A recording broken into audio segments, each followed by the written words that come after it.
Hello there, dear listener. We hope you're enjoying this lovely discussion. If you're not already aware, this show is part of a podcast network called KWAZ Radio. A Pan-African nationalist and Garveyite network comes to showcasing the rich and varied thoughts of African people. We have an exciting lineup of shows that we think you'll enjoy, including Victor Maxim podcast. I think black people require too much buy-in. Like, we constantly have to sell black people on things that are beneficial to black people. The Pro-Black Perspective podcast. I'm fearful that our people are not really studying how to do that, and we'll kind of, continue to stay behind. The Harsh Reality podcast. It doesn't matter. I think people so dumbed down. It wouldn't matter what you reveal to them. They still are in the matrix. They in the simulation. They gonna keep doing what they did. They living. So it don't matter. The Learning Curve podcast.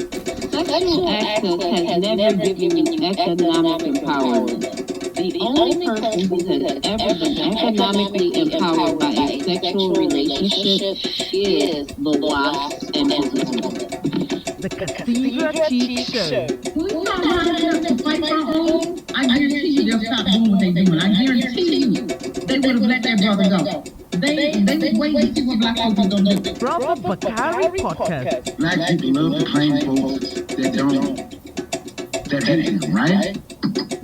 They are slave masters, and they are ashamed of who they really are. The Forecast Radio. Like, any person will say deity as like your enemy, and that God blesses your enemy more than you may want to reconsider who you pray to, And Tanzan, African Mind. Because generally, a welcoming of everyone, sometimes to my consternation, I think that they should be less, welcoming. If you love our podcast network, we would be grateful if you could rate and review us on Apple Podcasts. Follow us on social media, like and subscribe to our YouTube channel, and check out our website at www.kwazradio.com for more information. Thank you for tuning in. And now, back to the program. All right, fam. Y'all can hear me good. So, 2 unsuccessful attempts at doing this recording live.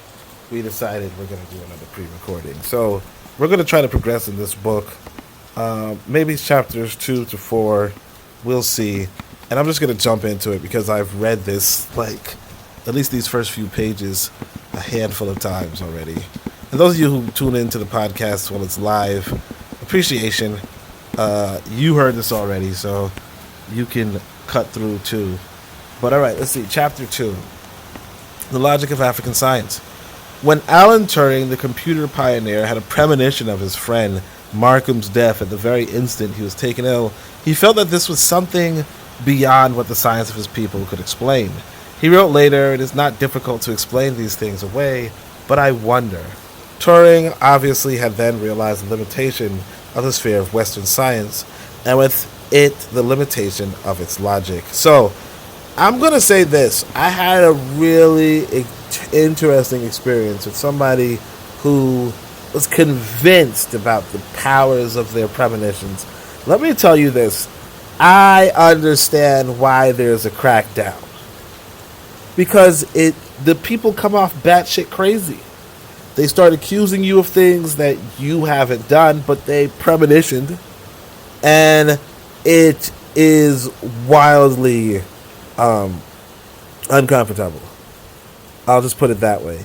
That said, I think I'm going to open up this conversation with, I'm actually probably a little bit fine with this crackdown on this quote unquote, and I don't want to say it's really African science, this crackdown on premonitions, if you will.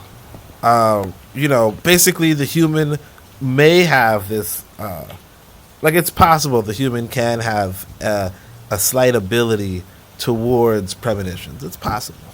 And that might be very inspirational to the human condition.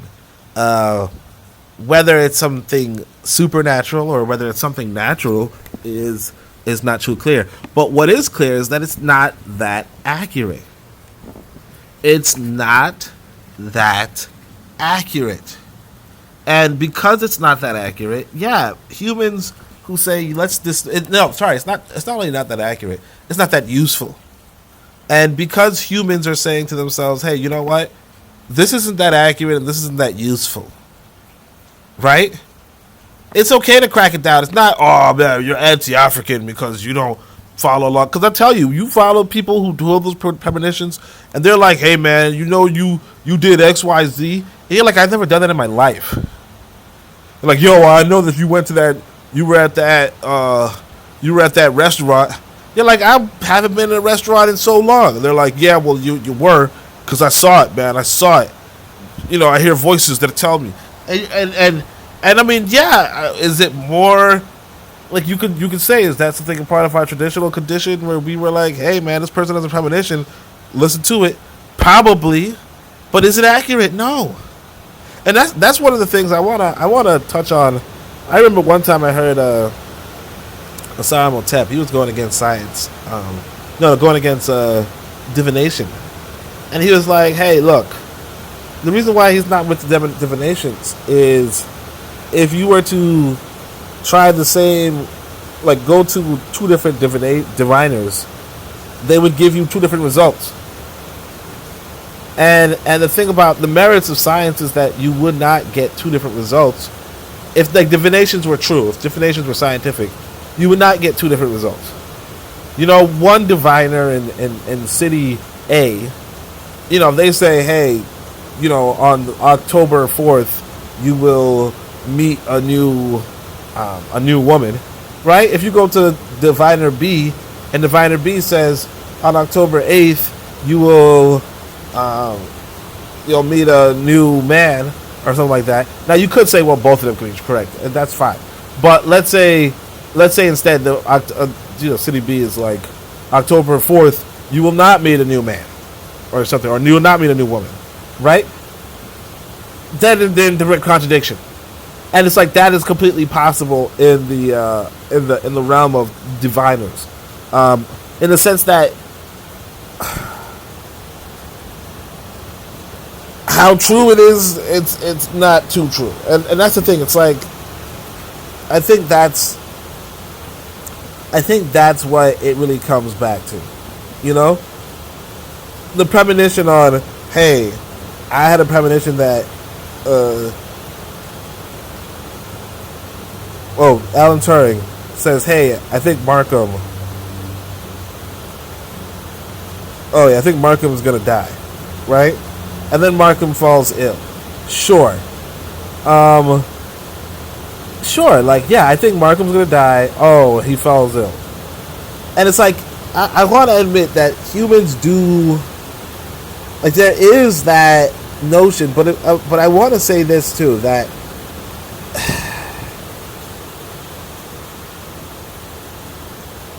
there's a couple of times, like for instance, when I was younger, much younger in fact, I kind of thought, oh man, I'm gonna die soon. You know what I mean? And sure, I might have told some people, hey, I think I'm gonna die soon, you know, or I'm gonna die or something like that, right? And here I am, 20 years later. Right? But now if I tell somebody, let's say 20 years from now, I think I'm going to die soon. Right? And that's assuming I get 20 years, but you get what I'm saying. Right? And then I die, soon after. Right? People are going to say, wow, you see that? How life is? I was just talking to Oni, and he was like, oh, yeah, he thinks he's going to die soon. I want people to understand that. Like realistically, you're looking at coincidence, and you're looking at coincidences, and you're looking at causality, and it's like we don't even know this guy Markham. This guy Markham could be in and out of You're not in hospitals or some shit. And it's like, that's what it is. Like realistically, like, that's what it is. Like, sometimes, and that, I want to say this. It is exactly the definition I have for science in my own book, in the sense of science is really dealing with probability, based off of reality, essentially. Like, basically, probability based off of knowledge. But there's a way in which you will say, like, there's a limit to it, to where, when I say a limit, what I want to say is, like, for instance, like I said, I engaged with somebody who took their premonitions too seriously, and essentially the limit is that you realize that the premonitions are not reality; they are probabilities. Okay, that's the difference between that's the difference between science and pseudoscience. In science, you are saying this are probable, and in pseudoscience, you're saying this will happen or this happened. Instead of science, this probably happened. Like, for instance, I say, like, if I tell you guys, look, I dropped an apple on the floor, I could say, not seeing the apple, I could say it probably fell at 9.8 meters per second squared if you were on Earth, or thereabouts, depending on your altitude, right? And pseudoscience is saying that, it fell 9.8 meters per second squared. Now, granted, you might say, well, look, you are going to be on Earth. Ergo, it's going to fall 9.8 meters per second squared. But maybe I'm not on Earth when I drop the apple. Or maybe I'm underwater when I drop the apple. Or maybe, what's another thing? I guess I could go high altitude. I already said that, though. But, like, yeah, maybe I'm on a high altitude, in the mountains. I don't know if it's going to go faster or slower. I don't remember. But you guys get what I'm saying. And then what's another thing? Oh, I drop an apple and let's see, another option would be, let's say, it has a parachute on it or something. I don't whatever. You get what I'm saying. Anyway, point is that, like, I had this bad experience, so I'm actually going to be a little more critical than I've used to be. So you guys get the advantage of a third reading where I'm critical AF. Let's see how much time I've already spent. 13 minutes. Okay. All right. So, as an explanatory tool to Western science, the classical logic's strict and discriminatory polarity means that the non-physical or the metaphysical realities could not be interpreted or investigated in Western science. Let me actually disconnect my internet because I'm not even using it. An exploratory tool to Western science, the classical logic's strict and discriminated polarities means that the non-physical or the metaphysical realities could not be interpreted or investigated in Western science. Exactly. And they shouldn't be. If they don't exist, they don't exist. Turing's wonders was in fact a spontaneous reference to the metaphysical as a veritable part of reality. African logic, on the other hand, is broader and more accommodating.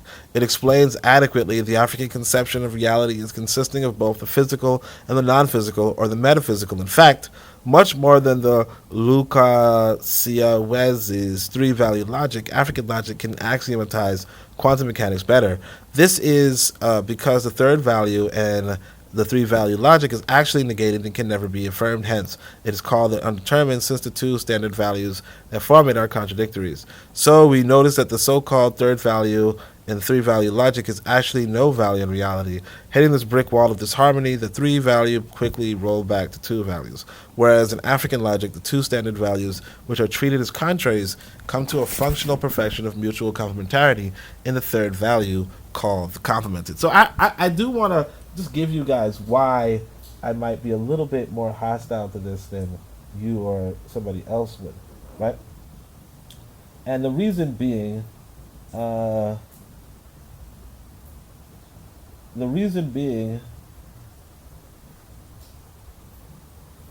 me see something, sorry.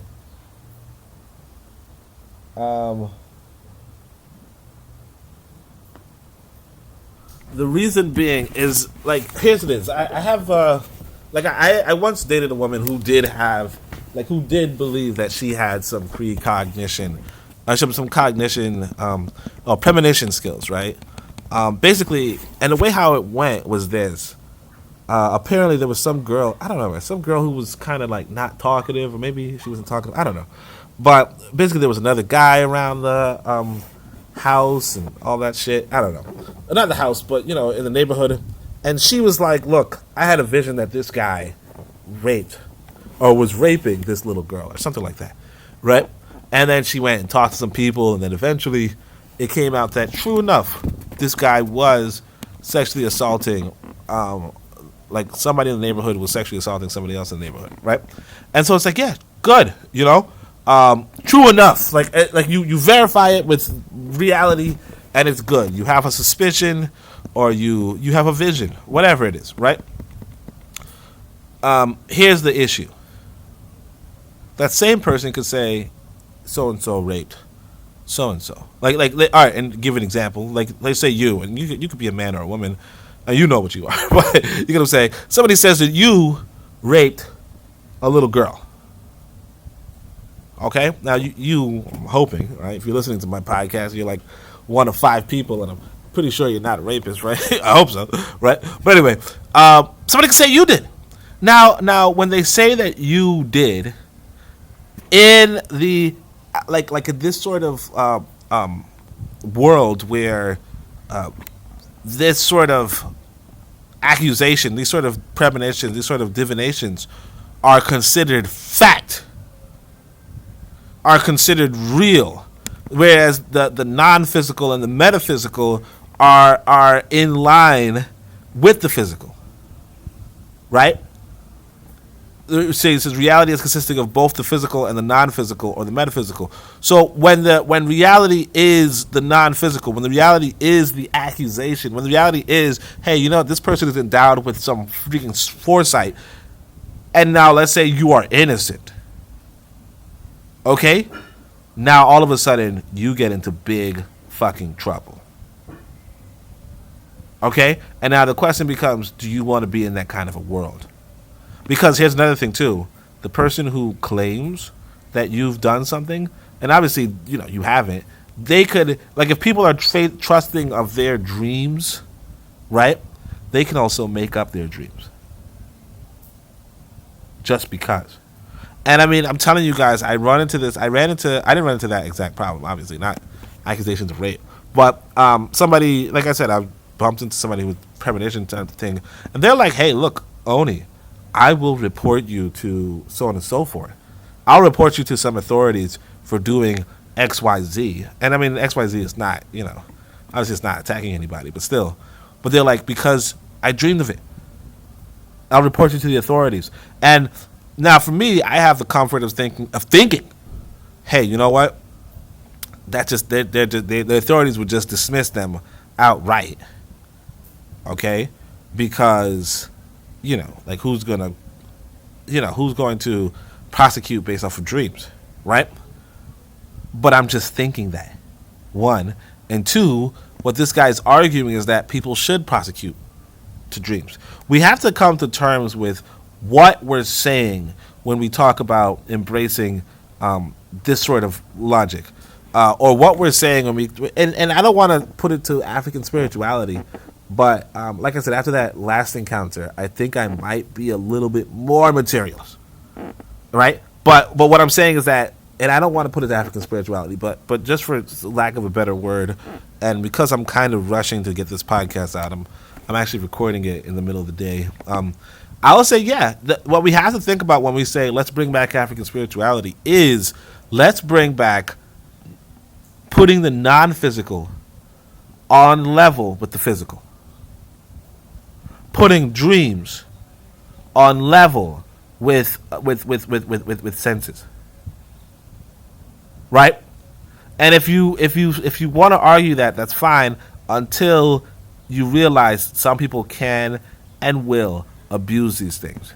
And I mean, a lot of us have been the victims of people who are abusing this sort of mindset. You know, a lot of people have been the victim of people abusing this sort of mindset. So I'm just going to go forward with that. Since in the West, logic is concerned with logical structures of individual statements with a relationship such as consistency and implication or consequence among statements. Deep down, these statements with their logical judgments hold good of phenomena such that the truth or falsity of a statement indirectly or is assumed to imply the truth or falsity of the phenomenon which it holds good of the scientific environment. This is the principal role of logic among the sciences upheld by the instrumentality of logical form, as Robert Baum explains.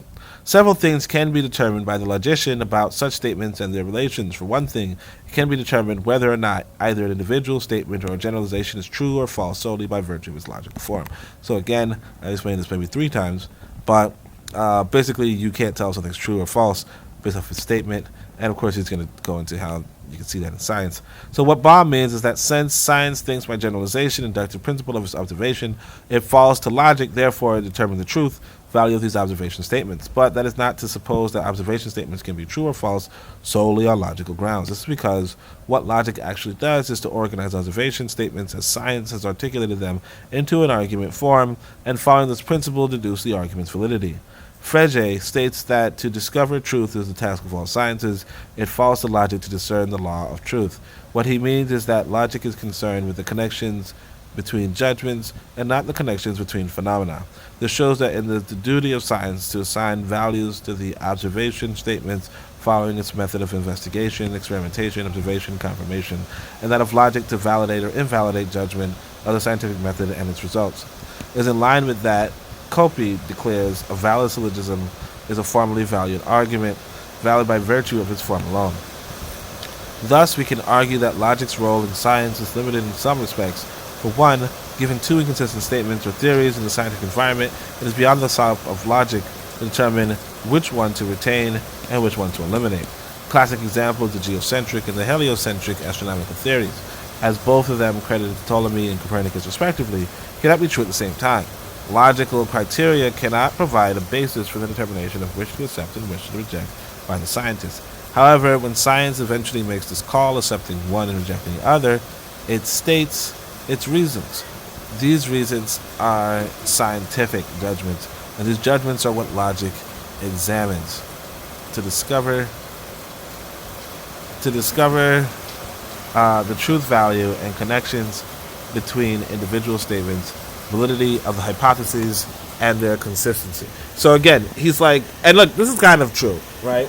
Because like I said, there was this debate in the science community, in the cosmological community, about the origins of the universe and how did it begin, right?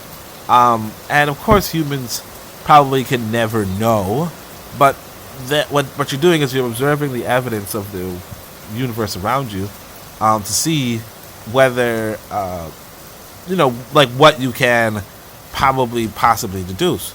And so one of the things that you would look into is this idea that so one of the theories was the Big Bang theory, and there's another theory that came along, and it's like they didn't call it the Big Bang theory. The people who were a part of the opposition to this cosmological idea, they were kind of like, somebody was satirizing it and ridiculing it and saying, what is it, some sort of Big Bang happened? And it just stuck around, right? The idea, though, is that, yeah, both of these arguments were valid. The only thing is that the Big Bang theory, if you will, had more evidence to back it up. Mainly, and I keep telling you guys this, so I don't really want to hype over it, but the cosmic radiation background, right? Basically just says, yeah, it's very possible, it's very likely that the universe had an origin 14 point something billion years ago, because there is like a halo of light surrounding the universe that extends in every direction 14 point something billion light years, and so that's pretty much it. And it wouldn't be explicable in another in the other prevailing theory. Now, granted, that's not to say that either theory is correct. And this is where this gentleman, has his validity. Science is not saying what's correct. Science is what's saying what's probable. You know, that's it. It's just saying what's probable. And that's why I tell you guys the only science. Oh, when I was in physics, the instructor for my thermodynamics was saying the only science, the only real science, the only one that's not a theory but a law, was thermodynamics. It's not the the theory of gravity basically means probably this is how things work, right? The law of thermodynamics is not saying that it's a theory. It's saying that it's a freaking this is it. Things are and the thing is thermodynamics. The reason why thermodynamics is so valid is because it is probability.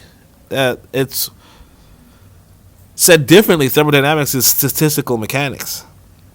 Okay, so it's just saying the mechanics of statistics, pretty much. But it's saying that there's nothing to theorize about it. They're saying this was the probability distribution, for instance, of the room temperature, and the speed of the molecules while the room is a certain temperature. And this is what happens to entropy over time. So it's again it's pretty. I mean, I don't know. I know a lot of people think, oh, let's dismiss science because it's just theories, and there's a lot of theories, and then there are laws too.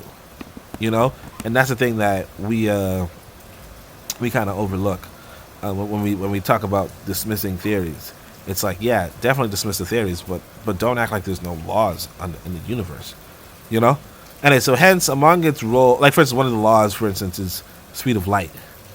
The speed of light in every reference frame is I can't remember the number off the top of my head, but probably 3 million. What you guys are saying. That's the speed of light. And what's interesting is that because it's the speed of light in every reference frame, even if you're moving at 0.9, the speed of light, which you never will, but even if you were moving at 0.9 the speed of light, when you see light moving, it'll move past you at the same speed of light that it would move past me, right? If I were not moving at 0.9 the speed of light. And because of that, how it looks from your vantage, because you would think, okay, if I'm moving at 0.9 the speed of light, the light would look like it's moving slower, right? Because I'm like 90% of its speed, but actually light looks like it's moving as fast as light, and that becomes into a good general relativity. Oh no, not general relativity, special relativity conversation.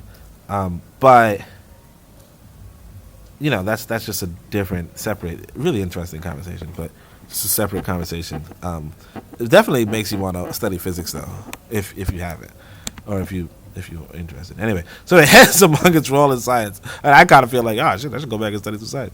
All right. Among its role in science, I can identify 5 major ones here. First, through its method, logic determines whether one statement is validly deducible from one or more other statements. Second, determines whether or not one statement provides any inductive support for another. Third, and which is more important in Western logic, it determines, given any 2 statements, whether they are logically inconsistent, by which it is meant whether it is logically impossible for both to be true. In African logic, we add 4th, that determines whether or not a proposition or possible worlds is reducible to those of necessary or contingent worlds. 5th, which is opposed to the 3rd, it determines, given any 2 statements, whether they are existentially consistent. By this is meant whether it is existentially possible for both not to be true. This is because African logic is a logic of relevance in which premises must be relevant to the conclusion. As Baum observes, 502, the question of consistency of statements or theories can arise between generalizations, between a generalization and an observation statement, or even between 2 observation statements.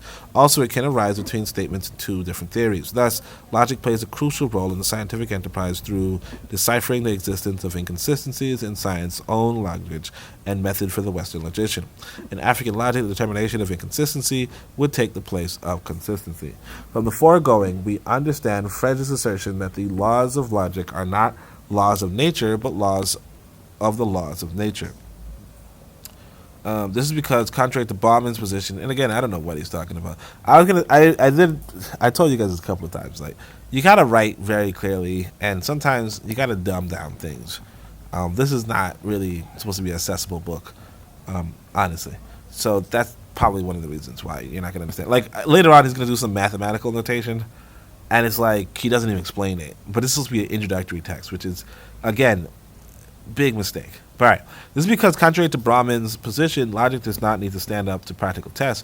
It is to be applicable to the external world. For in the external world, consisting of space and all therein, there are no concepts, no properties of concepts, no symbols of logic. The laws of logic, therefore, are not really applicable to external things because they are not laws of nature. They are, however, applicable to judgments holding good of things in the external world. They assert not connections between phenomena, but connections between judgments. And among judgments are included the laws of nature. Thus, from this above assertion, Frege has placed a limitation on the province of logic. On the province of logic as concerned its role among the sciences. Yet on the whole, as noted by William and Martha Neal, Boole and Frege, like Leibniz before them, presented logic as a system of principles which allows for valid inferences in all kinds of subject matter, science inclusive, as a theory of relations such as Aristotle had considered his doctrine of syllogism and Chrysippus in his books about derivative patterns of inference. This point, therefore, of logic holding good, not of connections between phenomena, but of connections between judgments holding good of phenomena, is a worthy of note in considering the role of logic in science. The above explanations hold good on the logic of classical of Western science. So, logic classical of Western science. So, basically what he's saying is that logic is not a part of nature, really, right? And therefore, using it to understand nature is not necessarily, it doesn't make much sense. However, you can use it for judging nature, but that is not the same as the claim on hand. I don't know. Again, I wouldn't. I mean, again, I don't know the idea. I don't understand the reasoning of attacking logic, but it is what it is. We'll see. On the other hand, an algorithm is a mechanical apparatus for solving problems. As an algorithmic model of African thought system, African logic is three-valued. This presupposes the absence of strict application of law of non-contradiction, law of excluded middle, and some basic principles of material implication. African logic as a basis of African science, thought, technology, and human development would showcase a unique African look at reality. I've attempted in bits the elementary foundation of peculiar African logic in some of my early writings, and only recently undertaken a rigorous systematization of same in introducing African logic in numeric systems. So again, you can see the grammar is really bad, but and that's going to take away from the writing and the reading, honestly. The principles which characterize that logic are what I wish to employ here as the logic of African thought system. However, let me first warn that what I set out to do in this work is not to construct a bogus theory out of the rich groove of my imagination, but to systematize a thought process which has been in practice from the origin of man. This unique African logic, which is an algorithmic model for oh my gosh, I keep pressing the wrong buttons. A unique African thought system has shared 7 characteristics, namely, it is customary, 3-valued, tropical neutral, context-dependent, para-contingent, interdependent, and wedged implicational. For precision and quick understanding, I shall take them one after the other. So 3-valued. Let us roughly define a thought system as the aggregate of a people's basic beliefs, which determines their laws and judgments on what is acceptable and unacceptable in accordance with established laws. It determines the rules within which a people's reflection on realities is organized. In other words, a thought system consists of, but not only, the perspectives through which a people rationally look at reality, i.e., it is the aggregate of beliefs, assumptions, norms, which have become basic in a given society, and which defines a people's thinking and understanding of realities around them. We want to posit in this work that Africa has a peculiar thought system which is trivalent in structure. In other words, it is different from the Western thought system, which is bivalent, hence obeying the law of non-contradiction. It is the Western thought system that formed the foundation for the Western classical logic, which Aristotle mechanized in the 3rd century BC. Put differently, the Western logic is an algorithmic model for Western thought system. An algorithm is a mechanical apparatus for solving problems. Thus, as an apparatus for thought, Western logic serves as a model for structuring ideas in science, technology, human development, and civilization. For the incompatible... By the way, I'm laying down in bed. Alright, I shouldn't say that, but the sucky part about recording is that, you can't edit it. You know what I mean? So you just say shit, and then you're like, fuck, why did I say that? But no, it's important, because sometimes I tell people, stand up.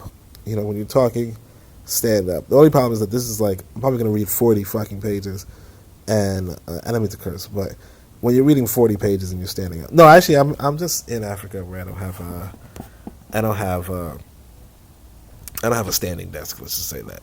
Thus, an apparatus for thought, Western logic serves as a model for structuring ideas in science, technology, human development, and civilization. For the incompatibility of this Western apparatus to the nature of the tutored African intellectuals have remained a little above mediocrity.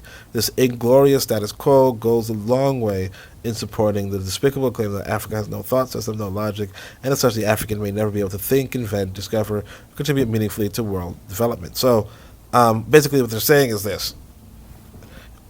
Africans have not really been more than mediocre because we are following the Westerners' logic, right? Because we're following the Westerners' logic, which is not compatible with our logic, Now, I feel like that's a red herring, but let's just keep going. Like the pot sitter resting on 3 stands, which many African women use in cooking their meals, African logic rests on 3 values, symptomatic of a unique thought system. That's not to suppose that there's no way pot sitters can be constructed to rest on, say, 2 stands, but Africans simply do not reason this way. This follows from the peculiar way Africans reason. Absurd to the African logician how statements can be judged to be either true or false alone, while he can, within moments, create scenarios where statements can be both true and false at the same time. Okay. The African simply cannot reason within a 2-value system. It is important to note here that the 3-valued... So that's actually pretty interesting. He should have given some examples. You can create within moments scenarios where statements can be both true and false. The African simply cannot reason within a 2-value system. It is important to note here that 3-valued logic is not a type of logic in African thought system as it is in the West. It is the very character of African logic. Also, while the undetermined is neither true nor false in Western 3-value logic, it is both true and false in African logic, and it is characterized as complemented. This also explains my claim that the law of excluded middle does not fully hold in African thought system because all statements are not either true or false. Some are both true and false. So it's like some statements are both true and false. So African logic is different from Western 3-value logic. Indeed, African logicians wonders how realities can exist as strict polarities. Every attempt to justify or explain this appears nonsensical to the African logician because reality for him is not 2-sided. It is 3-sided, each with a distinct ontological commitment. These faces of reality enjoy some measure of productive interplay. How then can one be said not to be? It should be pointed out here that these faces of reality or universes of existence cannot be said to imply one another in isolation. This is because African logic is wedged implicational, every inference requiring a mediating context. On the other hand, they can also be said to be interdependent, one requiring the other at some logical time. Hence, the complementary mode is a universal mode where logical constants freely complement one another without fear of contradiction. The principle which accounts for this is called the law of complementarity. This is because each constant has no definite truth value. Put more generously, every constant in the complementary mode can be said to be true and false at the same time. Complementary mode is a logical state of perfection, while the contextual mode is a logical state of actuality. Therefore, until a constant through a decisive inferential system of African logic moves from a complementary mode to a contextual mode, one cannot say with consistency that it is either true or false or A be false, let us diagram our explanation below. So now this diagram is not going to be good. I'll tell you guys this right now. What I wanted to say though was something along the lines of, you want to provide more examples. You're giving this new idea, this novel idea, not novel or new, but you're trying to explain something that maybe most of us are not familiar with. It's better to show what examples you have where a statement is neither true nor false. But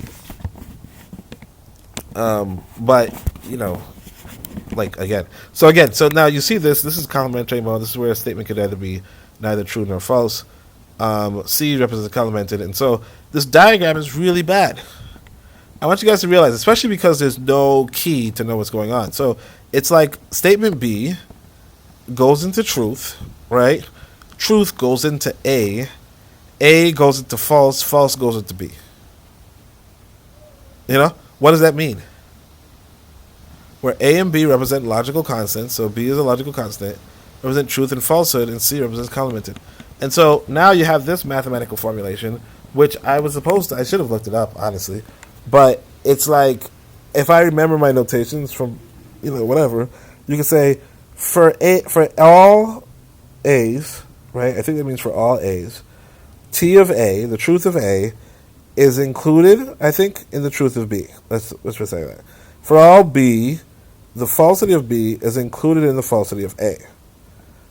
So for all A and for all B, for A and B is included in the union of A and B, maybe? And then for all A, for all B, the truth and falseness of A is included in the truth and falseness of B. QED, right? QED means as supposed to be shown, right? Now, I don't know if what I just said even makes any sense, but the thing is this is an introductory text.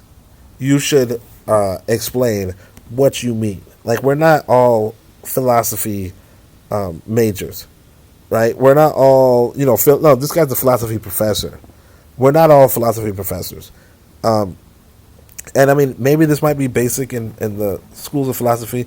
I'm a little familiar with this from my math training from 20 years ago. You know what I mean? Is it 20 years ago? Nah, I wasn't that young. But like 15 years ago. My math training from 15 years ago. But it's like, I'm not gonna, like, you're doing an introductory text, I mean, maybe it's introductory for like a college student, I guess. I don't know. Maybe it's not introductory for the general masses, but you should still explain it. So he says, this is known as a truth value glut, where both constants are simultaneously true and false, hence complemented. In Western three-value logic, this would be truth value gap, where constants are neither truth nor false, hence undetermined, right? And so, another thing I'm seeing is that he's saying, hey, look, undetermined means it's true and false, So if I say, hey,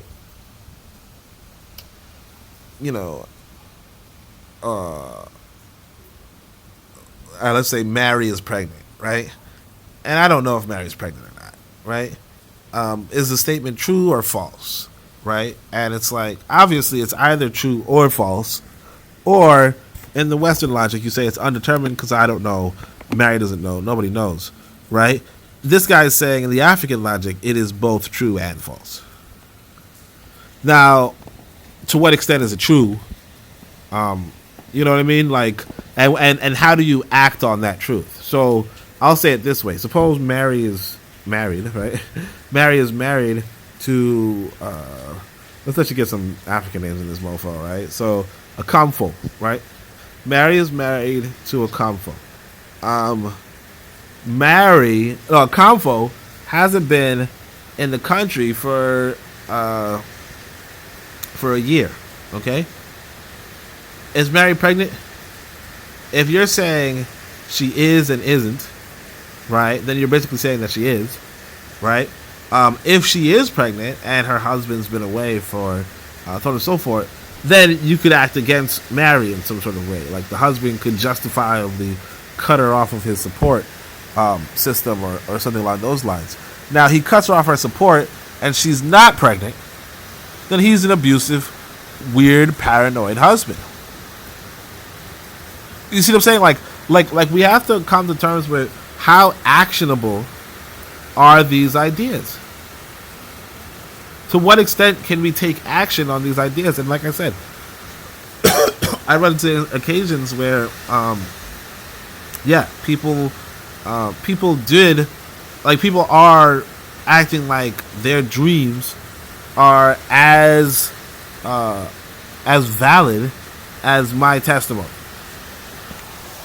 You know what I mean? Or even my experience or my lived experience. So, like I said, somebody could accuse you of doing a crime, right? Or say, oh man, I know I dreamed of you stealing my rings, right?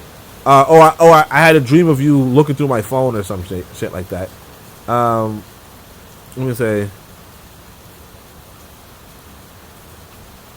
me say, yeah, I had a dream of you looking through my phone, right? And therefore, I'm going to look through your phone or some shit.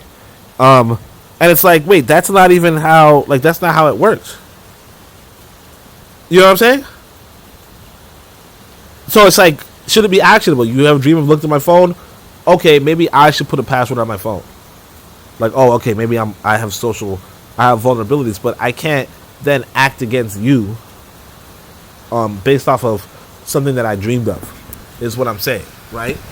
And it's neither true nor false, just because it's undetermined. Just because, like, it's not true and false in that sense, right? So anyway, so he says, this is a complementary mode, and it goes into the contextual mode. And I don't know what this means. It says the above diagram shows that contextual mode is of two types, mode T and mode F. I don't see it. The former is where a constant is decided true, while the latter is where a constant is decided false through logical inference or judgment. This is known as truth value bivalence, where constants have different values. So again, he has T of it belongs to the F of B. Complementary mode to the same. So then he has this, and again, I don't know what he's writing. Truth of A is included in truth of B. I don't know this notation, honestly. And I know I should have looked it up, because I technically... So he says, the falsity of B goes into the truth, and the falsity of A goes into the truth. And the falsity of A goes into the falsity of B. I don't know. Like, yeah, A and B are both false. I don't know. T represents truth, F represents falsehood, the C represents commented. And so instead of seeing C as neither true nor false, right? And this is the same diagram from before.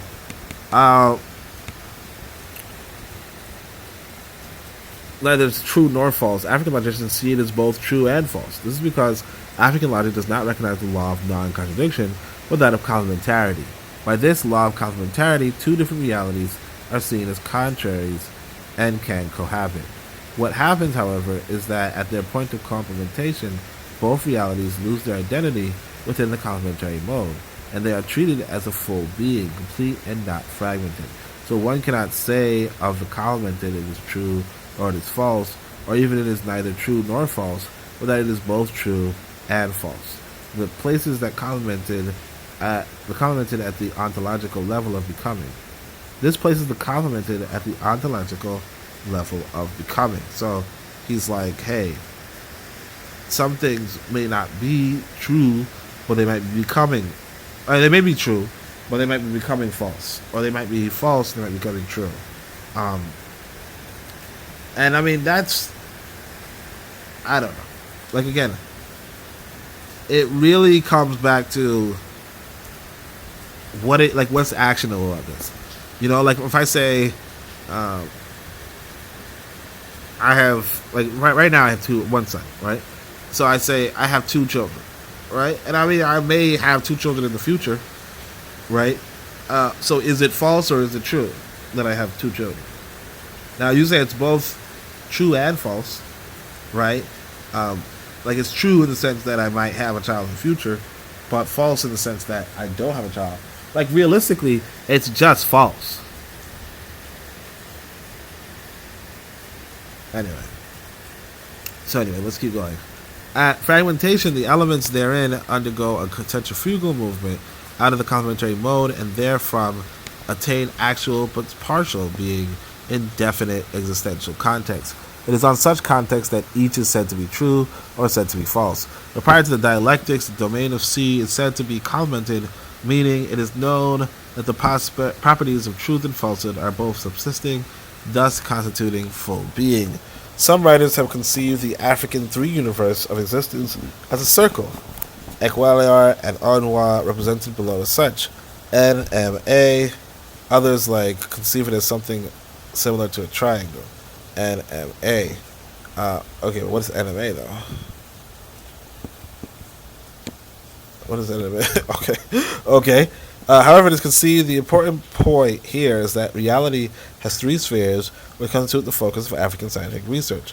Perhaps I should insert a delicate note of clarification here from one of my earliest writings, implications of some inferential rules on African logic. It is fact that African worldview is definitive of African ontology, which is definitive of African thought system, which in turn is definitive of African logic. Let me see. I think that might be the three things. No. It's NMA. I don't know what that means. I call this a theory of ontological quadrant. The pattern of unidirectional relationship among the four are mentioned above. By definitive, I mean the factor of determination. Another factor I shall like to point out here is the condition for the determination of the truth value of any given sentence. On this point, also, African logic differs from Western logic. As Stuart Shapiro presents, the truth value of a given sentence is determined by both the use of language and the way the world is. To know that Paris is in France, one must know something about the use of the word Paris is and France, and one must know some geography. This means if one is ignorant of either or both, he may be unable to determine the truth value of the sentence. However, in African logic, a third condition is required. So he's like, look. So in Western logic, you have to, if you want to know something's true or false, you kind of have to know the language, you know? And I mean, that makes sense. Because like I said, I'm experiencing a different country where I do not know the language. And I know some people are like, why don't you know the language still? You should know the language. You've been here. I've actually somehow carved out a very English existence, you know, English-speaking existence. And that's on me, but it is what it is, you know? It is what it is. Alright, so anyway, so this means if one is ignorant of either or both, he may be unable to determine the truth value of the sentence. However, in African logic, a third condition is required. Besides the knowledge of the use of language and the knowledge of some geography, one must also know that there is at least something one does not know. This is because in African epistemology, no man can be an omachancha, all-knowing. In African science, the theory of omachancha is, and so this omniscient, which is pretty interesting, omachancha, omniscient, right, is epistemologically problematic. African logic recognizes the condition for determining the truth value of at least something not known. This unknown element can be found in the complemented, which is both true and false. One major difference between Western three-value logic and African logic is that in Western logic, the determinant is neither true nor false. But in African logic, it is both true and false and is characterized as complemented. If I read out the following three sentences: Berlin is in Germany, Berlin is in Austria, Berlin is in Contangria, right? A two-value logician who fulfills the first two conditions for determining truth values of sentences would likely assign T to sentence 1 and F to both sentence 2 and 3.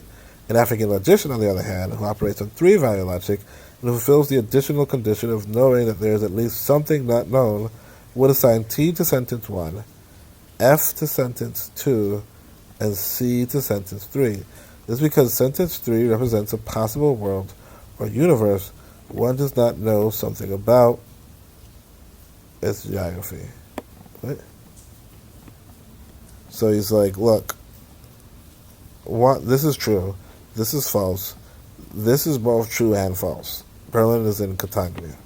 Okay. Now why? In Africa, and again, I don't know, because there might be a city named Berlin. Like, it might, I'm not going to hold you, but I don't know why this person didn't give that to sentence 2 instead of sentence 3. So this is because sentence 3 represents a possible world or universe one does not know something about its geography. In African science, this third universe is the abode of non-matter, a key research interest for the scientists. To assign the value f or even t to it based on this ignorance and without first determining the context will lead to an invalid inference. African logicians avoid this type of error. In conducting research in African science, the knowledge of the third condition is imperative for a scientist not to miss his mark or misinterpret the outcome of the experiment. So again, I don't see the value. I don't see the utility. And this is what it really comes back to. What is the value? What is the utility? Where's the consistency? Because why is I, or sentence 1, not C? All three of them should be C, or it should be truth, false, false. I mean, I get that if you don't know if there's a Berlin in Catalonia, but then how do you not know if there's a Berlin in Austria too? You know? So really, I would have probably said, by using this logic, truth, CC, unless you know for sure there's no Berlin in Austria, right? And basically saying, I don't know about Catalonia. Like, it was kind of weird that he gave true TFC. You know, it's kind of weird because why did you give this an F, like Austria? And I mean, I get that maybe there's no Berlin in Austria, or maybe you probably absolutely know there's no Berlin in Austria, but you don't know about Catalonia. But then why would it be both true and false? I get why you would say it's not false, but why would it be both true and false? You know? As opposed to neither true nor false. Or not even, I guess, like, again, like, to say that it's neither true nor false, like, I would say more so, I don't know. You know? I'd probably put an unknown as opposed to both true and false, or neither true nor false. Like, I would probably just say, I don't know.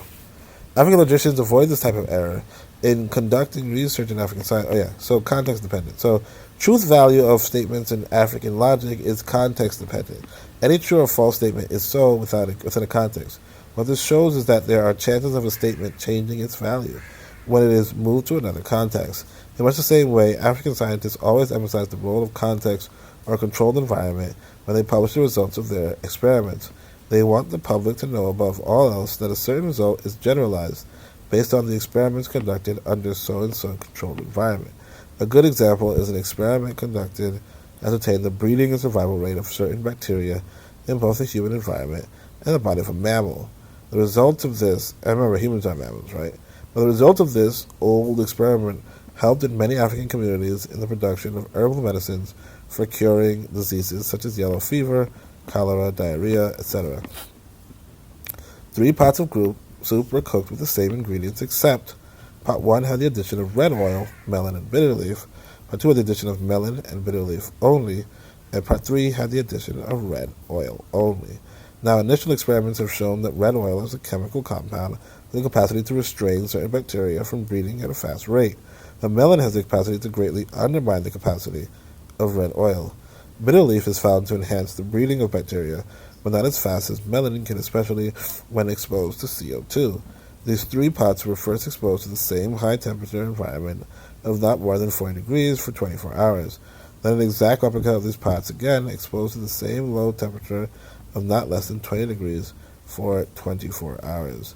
The result for the high-temperature environment show the part 1, the bacteria's breeding rate was approximately 48%.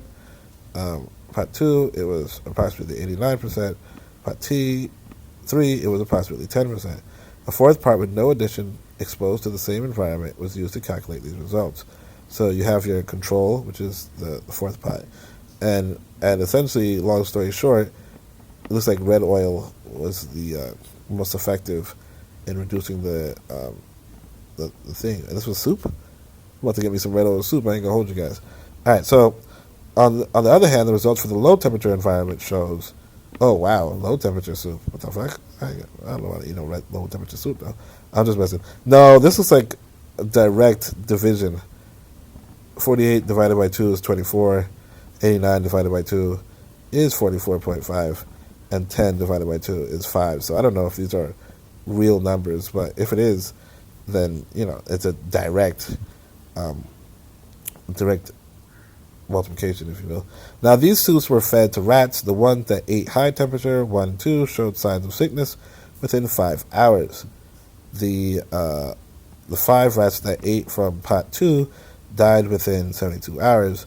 While out of the 5 that man, humans are so cruel, man.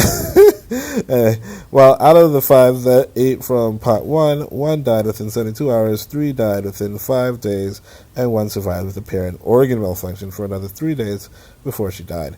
But among the 5 that ate from pot 3, only 1 showed signs of sickness within 5 days and died in the next 3 days.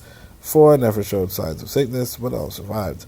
However, the results varied tremendously among the rats that ate from low temperature. The death rates were 2 times lower, and survival rates were 4 times higher. The African scientists concluded that low temperature was not particularly conducive to the species of bacteria used, that certain chemical compounds restrained bacteria breeding rate, that certain chemical compounds enhance bacteria breeding process. On the whole, what I wanted to show here is the importance of context dependence in African scientists. The same specimen and experiment yielded different results under different contexts or controlled environment. The character of context dependence in African logic is powerfully supported by the writings of philosophers like Quine in his discussion on ontological relativity. See Ontological Relativity and other essays from Columbia. Ontological relativity tells us that nothing makes sense in an absolute way except in a relative sense.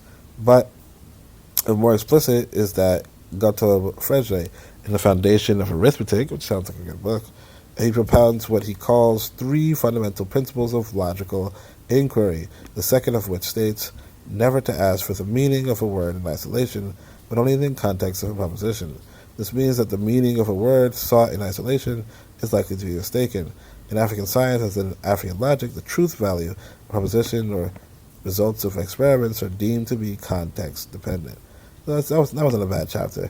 Now, I don't see how it's different from Western science, but it wasn't a bad chapter because, again, this is an introductory text, so it's better to, even if it's not too different from Western science, introduce everything, So customary, African logic is said to be customary in view of the fact that its syllogisms as formally valid, and that was a good experiment, by the way. This was a pretty good experiment. Except for the slaughter of rodents. But yeah, African logic is said to be customary in view of the fact that its syllogisms as formally valid arguments are valid by virtue of custom alone. This custom is space-time dependent. I shall explain the space-time dependence further when I discuss the character of interdependence below. The present author, Why Can't There Be an African Logic, states that unlike in Western logic, the measure of validity in African thought system is the custom and not the form.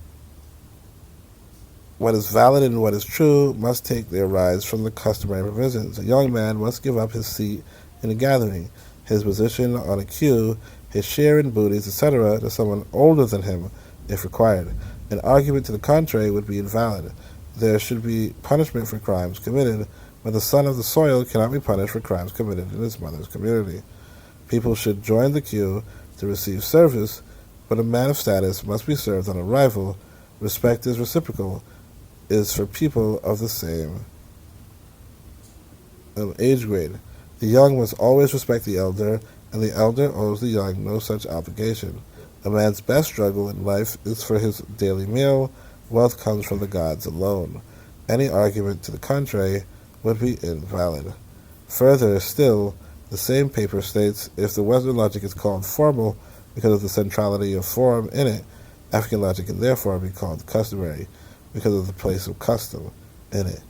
However, it is important to note that what I call custom in the above is not exactly the same with the dictionary meaning of the word, where custom signify the aggregate of a people's way of life within a universal time continuum, etc.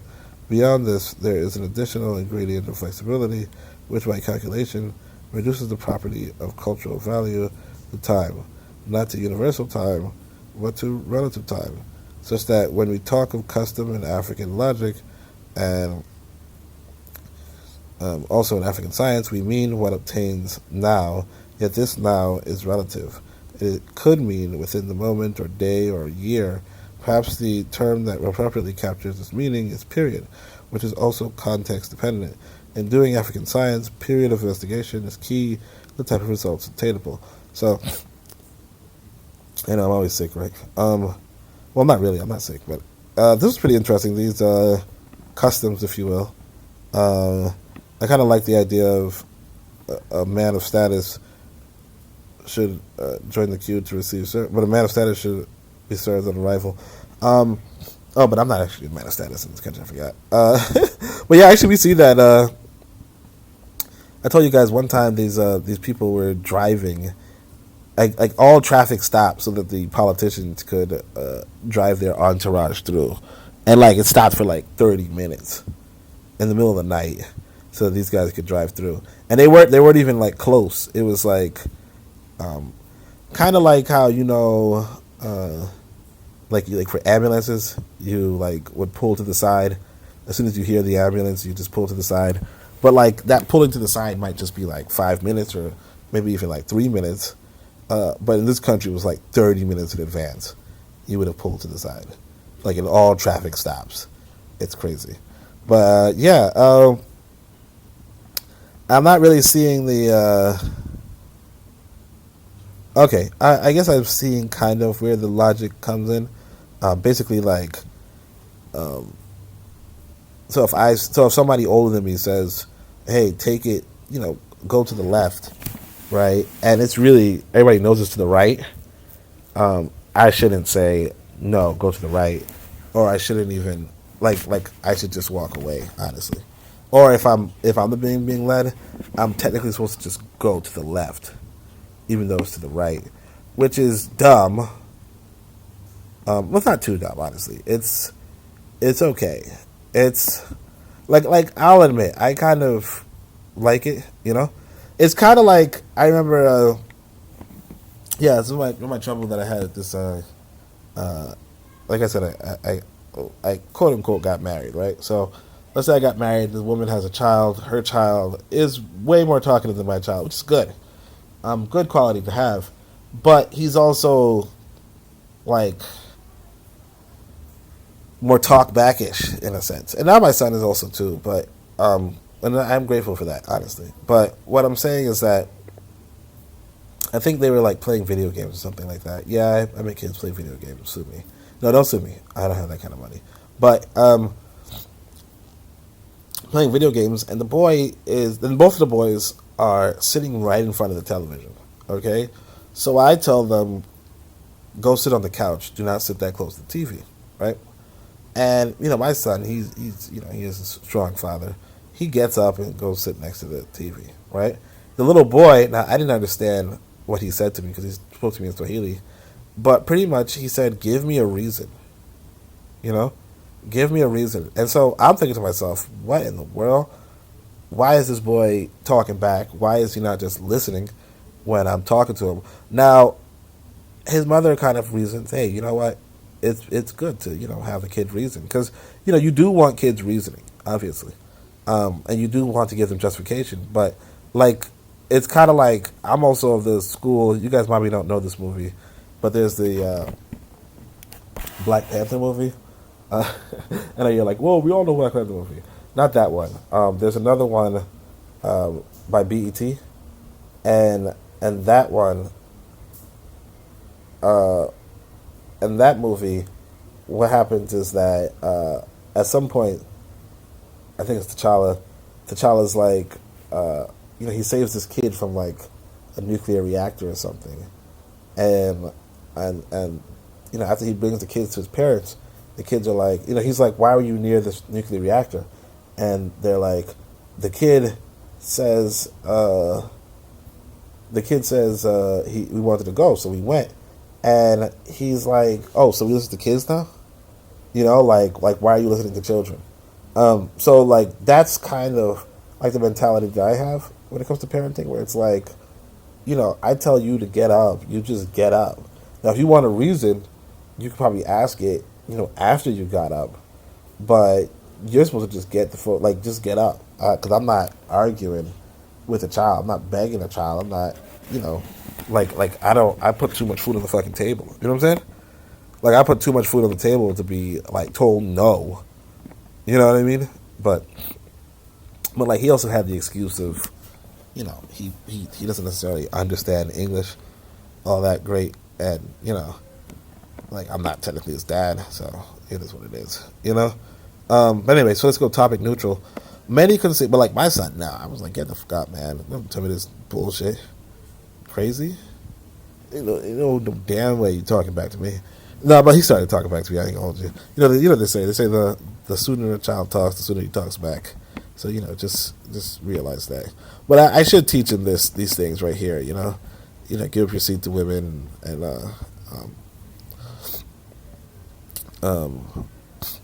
sorry.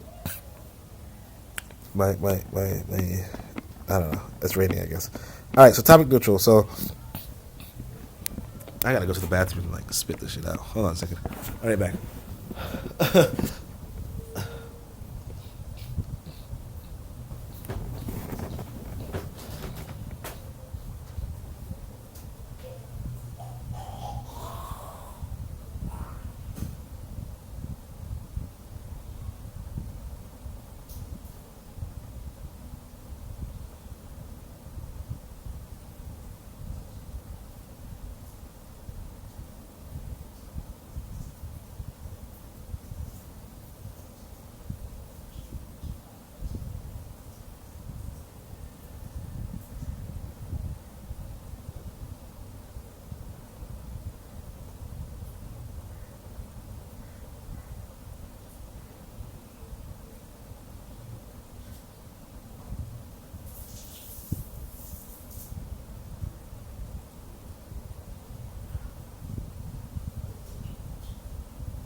Okay.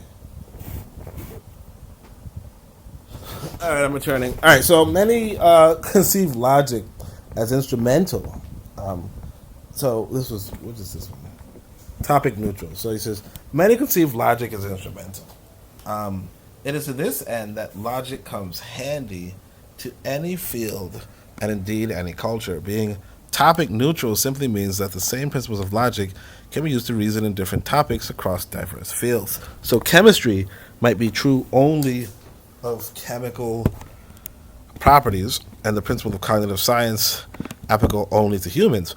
But the principle of logic are universal, or at least can be universalized. Tarski explains this thus: logic is the name of the discipline which analyzes the meaning of the concepts common to all the sciences and establishes the general laws governing the concepts. In this way, also, in a passage we have referred to earlier, Frege states the discovered truth is the task of all sciences. It falls to logic to discern the laws of truth. These laws, Frege explains, are not the laws of nature, but the laws of the laws of nature. Okay.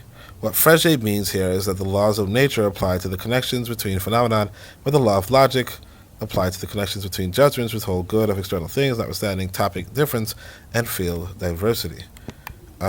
So for a second I was like, this is the same thing we read before.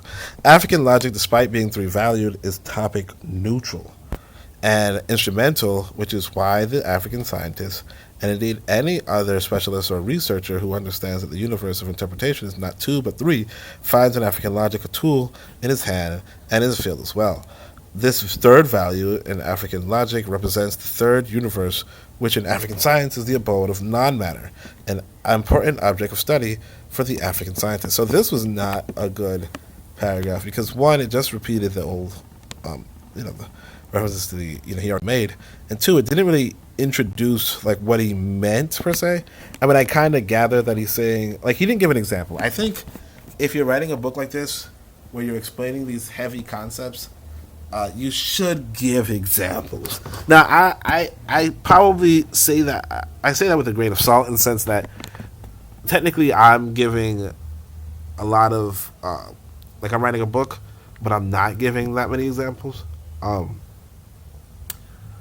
So I maybe this is gonna inform my writing as well. But yeah, I didn't really fully get this one. So para-contingent. This is a term I've introduced to characterize a trait in African logic. In classical logic, logical truths are said to be necessary in the sense that they do not depend on any existential conditions. If P implies Q is said to be true, then if P therefore Q is necessarily true. Then if P therefore Q is necessarily true. If P implies Q is said to be true, then if P therefore Q is necessarily true. Okay. I think that makes sense. That makes sense. In classical logic, logical truths are said to be necessary in the sense that they do not depend on any existential conditions. In this way, scientific truths are said to be contingent, i.e., they depend on accidental features of the world, unlike logical truths. Chemistry tells us that acid turns blue litmus paper red, but if the composition of blue litmus paper had been different, probably this would not have been true. Similarly, a cognitive scientist tells us that a computer is an intelligent machine, but if a technologist has built a computer with different capacity, maybe the statement would not be true. However, no matter what transpires in the existential world, if Socrates is a man, says to be true, it is not the case that at some other time that this statement would cease to be true. So much for the character of Western logic. Huh? What? What? So again, this is one of those things I don't really take to. So he's like, look, in chemistry, acid turns blue litmus paper red, but if the composition, there's no composition of the litmus paper being different. You know what I mean? Like there's no, like what are you talking about? Or you say, hey, look, a cognitive scientist tells us that a computer is an intelligent machine, but if the computer was built differently, there's no computer. Like, I mean, the cognitive scientist, if you will, I don't know why he's talking about a cognitive scientist, but the cognitive scientist is talking about the particular computer in front of you. He's not talking about the hypothetical computer from an alternate universe. You know? If Socrates is a man is said to be true, then it is not the case that at some other time that the statement would cease to be true. And what do you mean? Like, unless you're saying, I don't know. It's weird. Like, when you get to speculation, it becomes, Like, if you disqualify something based off of speculation, it's like, you know, alternate universes. Like, the validity of alternate universes, like, it's said this way. Like I said, the universe is like 14 billion years old. Alternate universes will have nothing to do with us unless they were like it'd be very rare. Like it would have to be like maybe like billions of alternate universes. You know what I mean? Like billions of alternate universes, trillions, quadrillions. You know, in order for the human to even exist. And basically, the human, the way I look at it, at least, the human exists by chance. Like just like the cockroach exists by chance. You know? There's no set rule that, like, for instance, you see that big cockroach inside of your, or the last big cockroach you've seen. Maybe your house is clean, so you don't see those. And, you know, usually, like right here, and like where I'm at, that they don't have big cockroaches like that. But the last one that you saw, right? Why was it so big? By chance. There's no set law that, hey, you know what, on that so-and-so day, you would have seen this giant cockroach. You know? Oh, you guys saw those cows or those goats I had. Look at my shorts, YouTube shorts. There's like a video of this goat that's just like so freaking mutated. It was disgusting, but it's like that just comes by chance. You know, so the idea of an alternate universe, and I'm saying this to say that, you know, all life on Earth is just chance. It didn't have to be, and it didn't have to be the way that it is today. You know, if say tigers ate all the fucking monkeys, you know, or all the Homo erectus, there'd be no humans. You know, humans fought to live in this universe, and they have, but they wouldn't exist in another universe. That it's like it'd be very unlikely for them to exist in another universe, because it would just have to be a long chain of improbable events happening back to back to back to back, because life itself was improbable. You know, and why I say life itself was improbable, especially to flourish as it has, is because it really came from one, like all life on Earth is connected to a singular moment in the past, like a singular moment in the past, and that's where it's crazy, because if that singular moment didn't happen, the Earth would be barren. And we see, in fact, all of the other planets in the solar system, all the other nearby planets are barren. So in the African logic, truth of statements are said to be para-contingent when it is not. Oh shit! I thought something was crawling on my screen. Speaking of ants and shit, and it was just like the hand. Let me see how much time I have. Making good time. I hope you guys are doing well. Leave a comment if you got this far. Leave a comment, drop a like. I'll probably say that for the next chapter though, but yeah, leave a comment, drop a like. Let me know you got this far. So, all right, so in African logic, truths of statements are said to be para-contingent, but it is not always the case that they follow necessarily.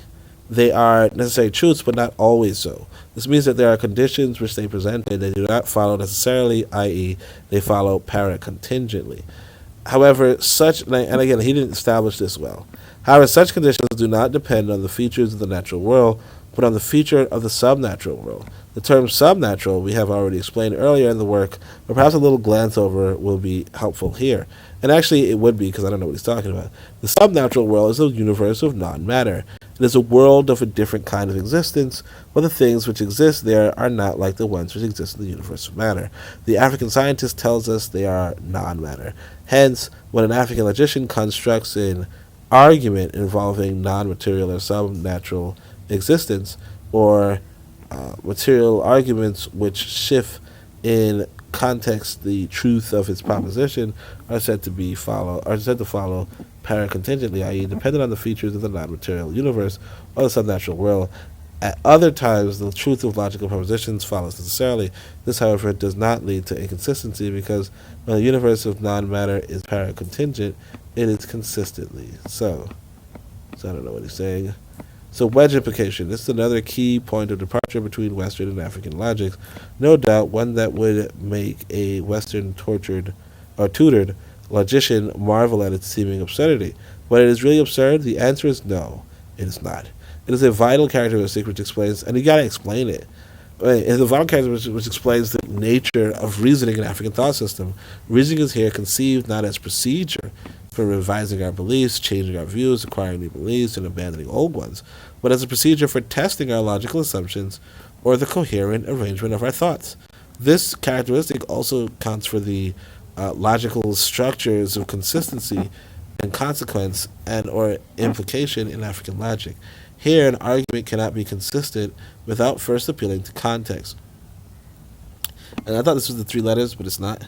Context here refers not to the universe of interpretation, TFC, but to the universe of existence, matter, antimatter, and non-matter. So I think these were the M, A, and N. I think that's what it is.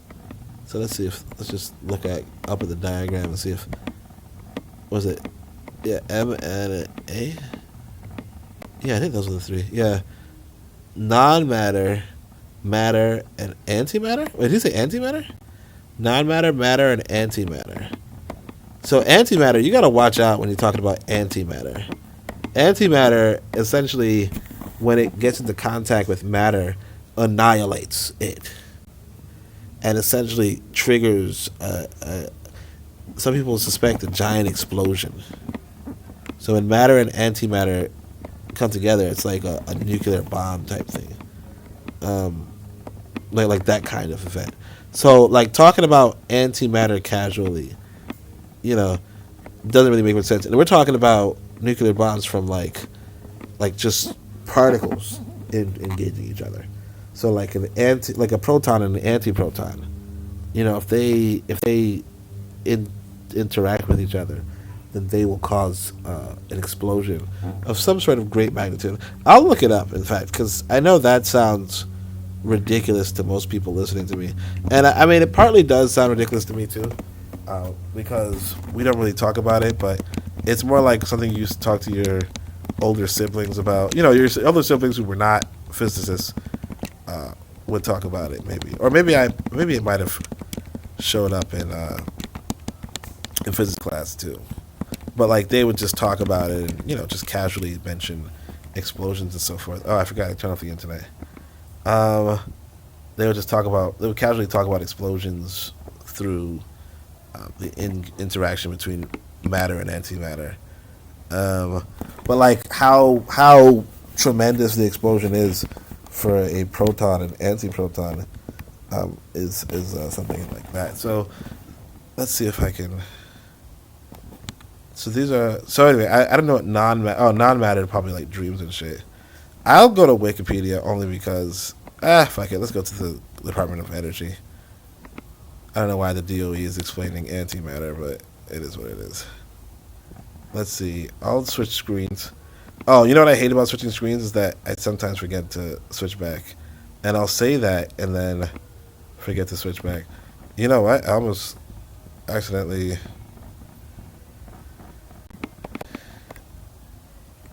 Let me see if I can find this.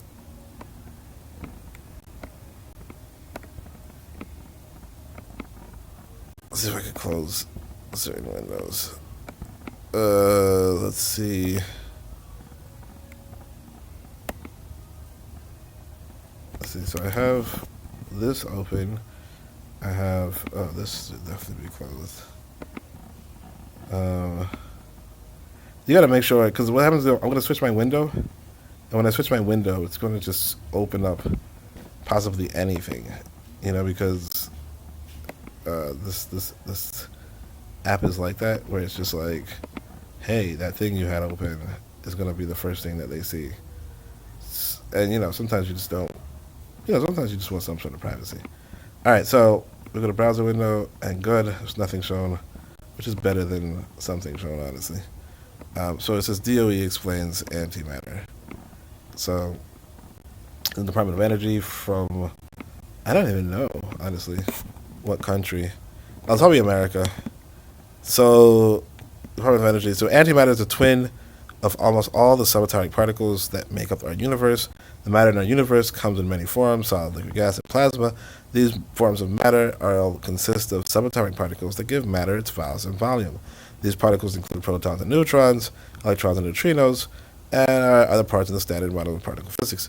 Protons and neutrons are themselves made up of particles known as quarks and gluons, but matter can have an opposite in the form of antimatter. In fact, all the subatomic particles in matter either have their own anti-twins, anti-quarks, anti-protons, so on and so forth, or they straddle the boundary between matter and antimatter. These antiparticles can combine to form anti-atoms, and in principle could even form antimatter regions in our universe. Scientists believe that these antimatter regions would have the same physics controversy. Scientists haven't seen antimatter regions in our universe, but they've created copious amounts of antiparticles and particle accelerators, and even created anti-elements and anti-atoms. We also know about antimatter from the antiparticles that cosmic ray collisions create some type of radioactivity. So why isn't antimatter everywhere? When matter and antimatter meet, they annihilate each other, releasing energy. This leads to the biggest mystery about antimatter. Scientists' theories predict that the Big Bang should have created the same amount of matter and antimatter, but if that were true, all the matter and antimatter would have destroyed each other. That would mean that there wouldn't be any matter in the universe to create stars, so on and so forth. Physicists believe that there was one extra matter particle for every billion matter-antimatter pairs. This is more than can be explained by standard model, so scientists are working to understand why. So again, these are what you call theories. These are not laws. So I kind of wanted to show how big, what was it called, the annihilation would be, you know. But basically, you see it annihilates and it releases energy. So basically, releasing energy basically means a big explosion. But again, I'm not gonna just randomly Google because, you know, that could probably be bad. You know what I mean?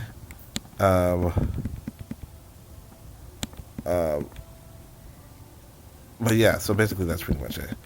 I don't see anything about antimatter, so we're just gonna go back to the book. So, Where were we? What the fuck?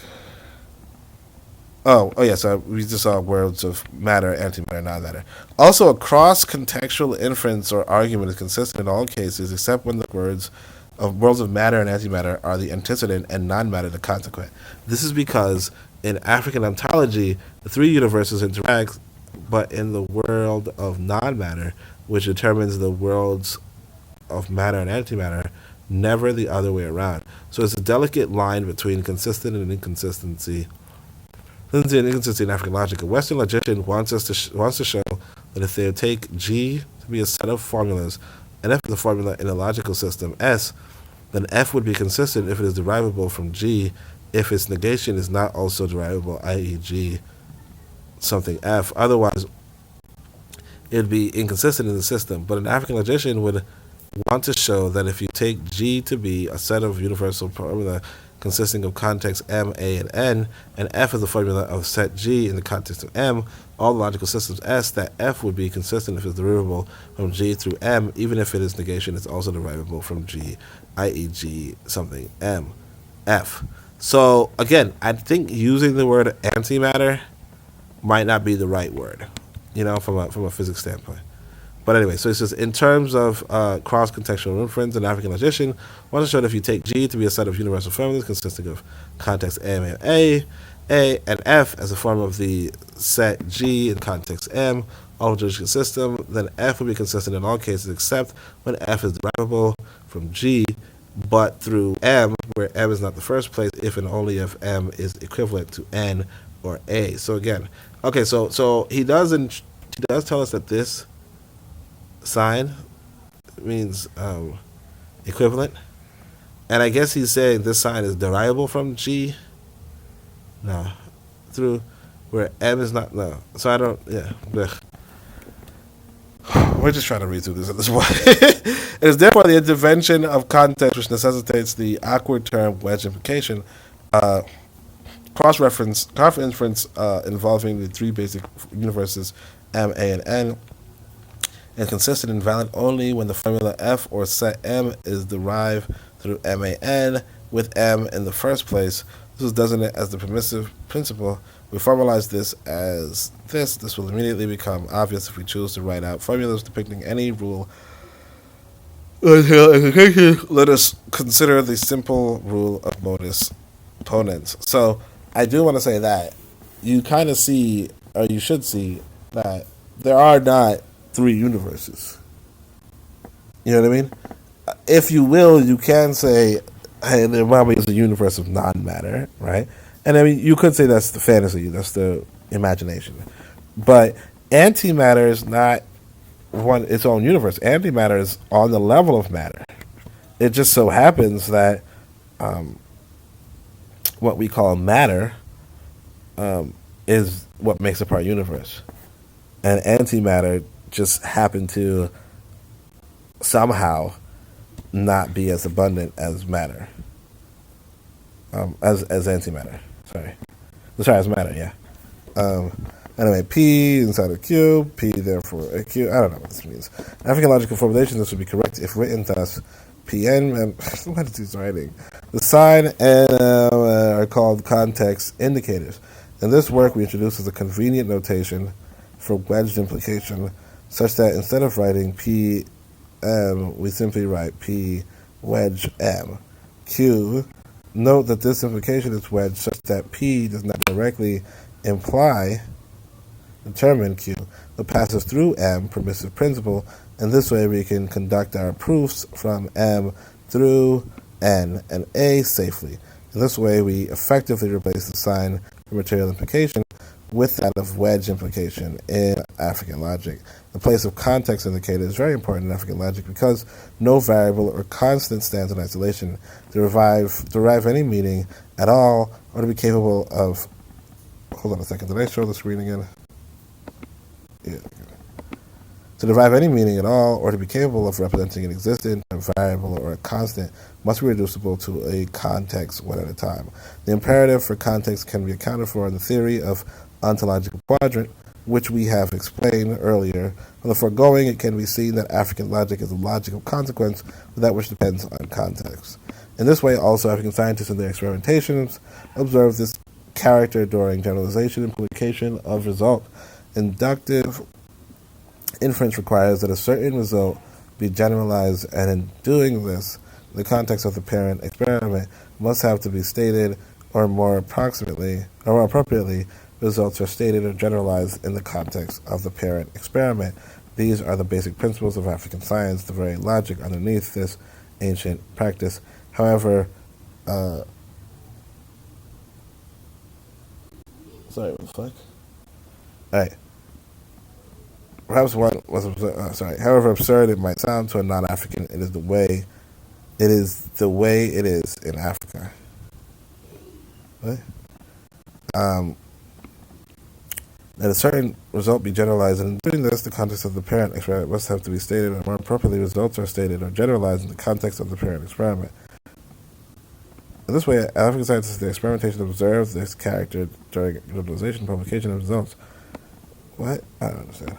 All right, perhaps one must observe the weakness of material implication, which deserves special mention, is that dating back to antiquity and very much alive today, it maintains that a proposition cannot be a logical consequence of a set unless if it is somehow relevant to. This is a thesis of relevance or relevance logic. So again, he's going heavy into philosophy, and I couldn't, like I said, I'll plead the C, right? The commentary. I don't know if this is true or false. You know what I'm saying? It's probably true and false, right? These observed weaknesses by the relevance logicians are the so-called two paradoxes of implication.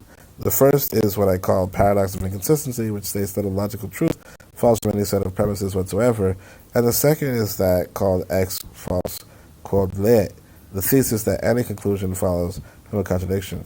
Shapiro observes that the extent to which such inferences occur, mathematics is itself a subject of debate.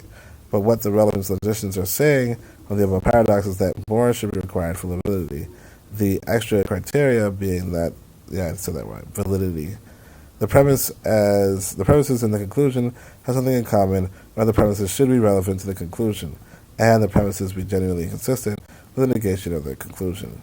It appears, therefore, that the extra ingredient of relevance is what the context indicators in African logic provide. That's the next one. Interdependent. So, among the characteristics of African logic, some of them are dependent on others to hold. This is a trait inherent in African worldview, where there is some measure of interaction among the three different worlds. It should be noted, as we explained earlier, that African worldview is definitive of African ontology, which is definitive of African thought system. The latter, in turn, definitive of African logic.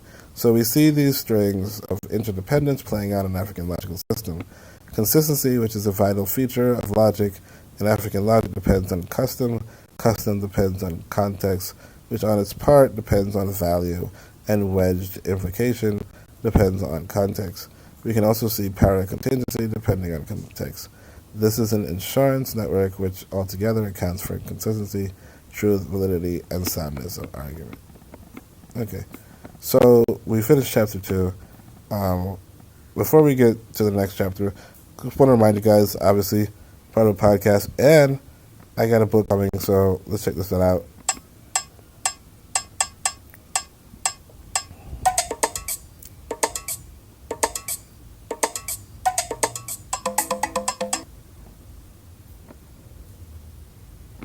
And let's try another one.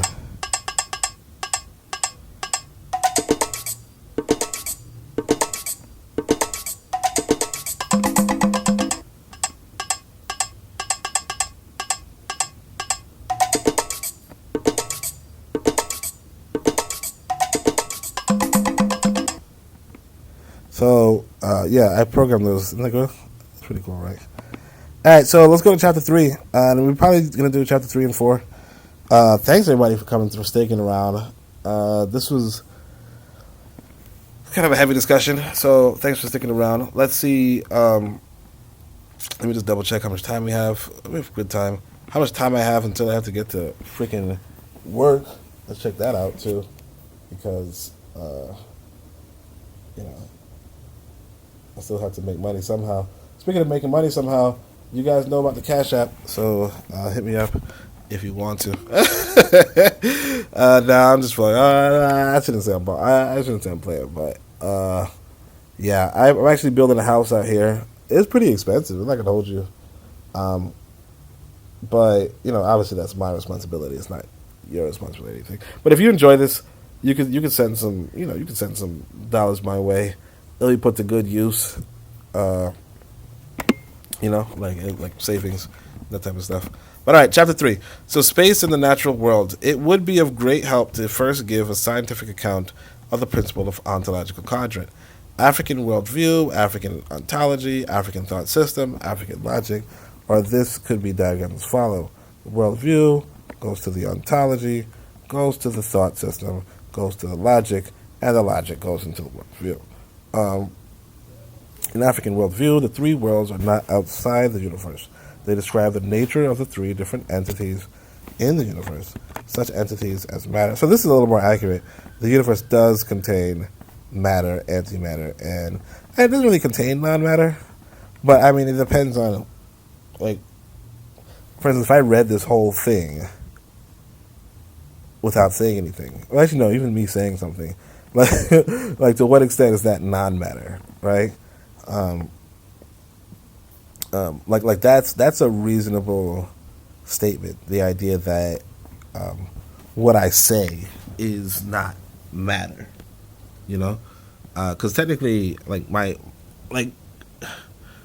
I'm saying this and it's being recorded on not even being recorded per se, but my voice is triggering a sensor that is then, when you guys press play, repeating that sensor. Now, I think that, like, obviously there's something material there, but so the idea is then what is non-matter,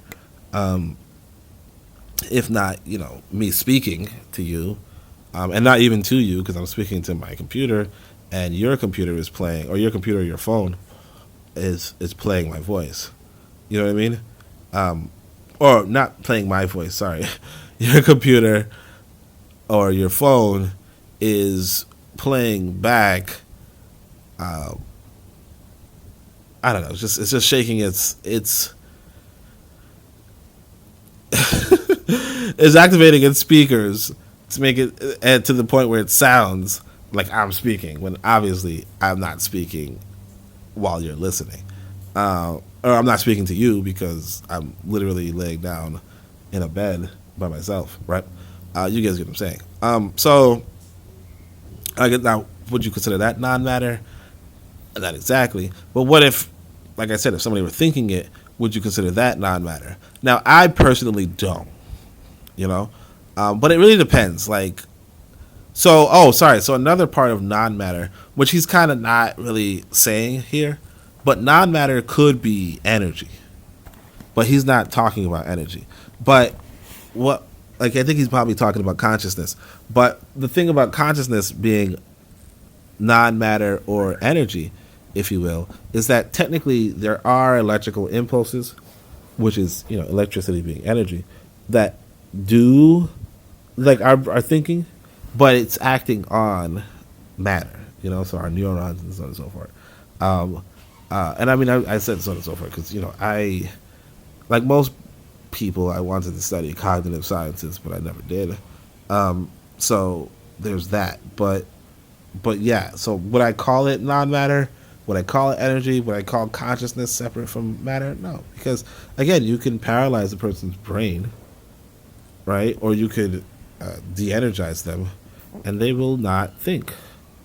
You know, or you could even give them a lobotomy and they definitely won't think, right? Or as far as we know. But anyway, so they won't talk, right? So matter and antimatter are perceptible one or the other on the sense organs. So this is where it's a little confusing. Matter and antimatter are perceptible one another on the sense organs, and they are therefore talked of in African science as natural. So again, what do you mean antimatter is perceptible? I mean, I guess it depends on what you mean. But matter can be perceived via the sense of touch, taste, and smell, though it is not amenable to the sense of sight. What do you mean it's not amenable? On the other hand, antimatter can be perceived through the organ of sight alone, which means it is not amenable to the sense of touch, taste, and smell. So I'm kind of confused what he means by this. Because again, we rarely see antimatter. And what do you mean it's not? What do you mean matter is not amenable to the sense of sight? Like, we can see matter, right? Like, what is he talking about? So, however, at the opposite, so again, I think maybe I'm misinterpreting what he means by antimatter, but antimatter is like an established scientific term, so he should explain what antimatter is instead of just using the word willy-nilly. Now again, like I said, he has a background, like a language background in Igbo, so he might not be familiar with the naturalist definition of antimatter. Now, internet was probably around when he wrote this. Of course it was, because he's typing it, I guess, in this kind of format. Not to say that there weren't books before the internet, but you get what I'm saying. Either way, I don't know if I would, like, I think he had the responsibility to look up what antimatter meant, at least. Although it's possible that his philosophy training didn't include that either, or like might have had a different definition for antimatter, which, you know, again, I'm just coming from a physics perspective. So again, you have that complementarity, right? The truth or false, right? Contingent. All right, let me stop. However, at the opposing end is non-matter, which is not amenable to the senses at all. It constitutes those aspects of reality called thought, which, so again, he's not talking about energy, he's talking about consciousness, thought, which African scientists characterize as subnatural. Subnatural, not in the sense of metaphysical or supernatural, but as an authentic aspect of reality which are not extended. It is in this way that African ontology borders on the divide, and again, this is not how you spell borders, but borders on the divide between the physical extension and transcendental thought. Transcendental, or the spiritual in African science, is not some ghostly deity, but thought. Thought is a stream of boundless ideas. Hence, among the three categories of existence, non-matter is the only limitless entity. Thus, when matter and antimatter are grouped in African ontology as physical body extension, non-matter is said to be transcendental spirit thought. African ontology, therefore, is breakable into what is natural and what is subnatural. African thought systems explains the pattern of arrangement among realities, while African logic is the instrument of discovery and decision and the harmony maker in the arrangements and the relationships among realities. Granted the above, let us now look into the character of space vis-a-vis the natural world. In African science, we conceive space as an intangible property which characterizes extended objects. This means that space is relative to extension, and we can only measure space with reference to the natural world. Space, therefore, is not empty or emptiness, and as such, African science theorizes that every space in the universe is filled up. This explained in the following experiment. Sorry, I was not paying attention. I just realized I nearly bought land for somebody I wasn't even too connected with, which is kind of crazy.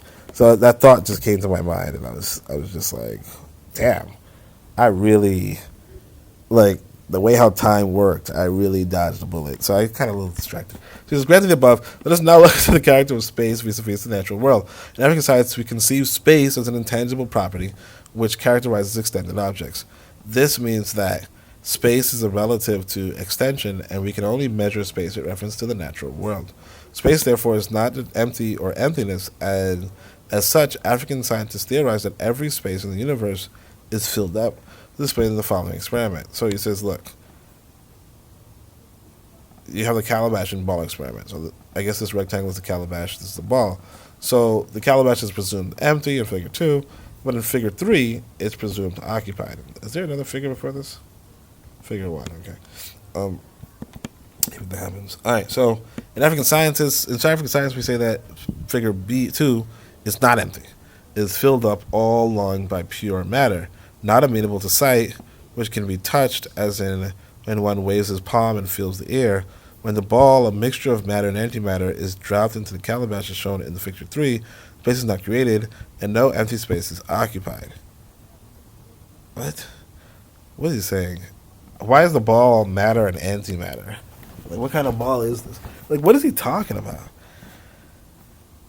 All right, I'll try to suspend my, what the fuck do you mean by antimatter? Because obviously, you know, like if this were a live chat, maybe somebody could explain, but nobody's explaining to me, so I'll just leave it alone. But like, what?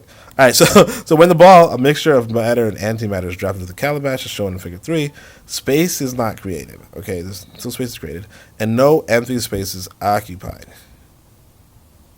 No empty space is occupied. I don't know.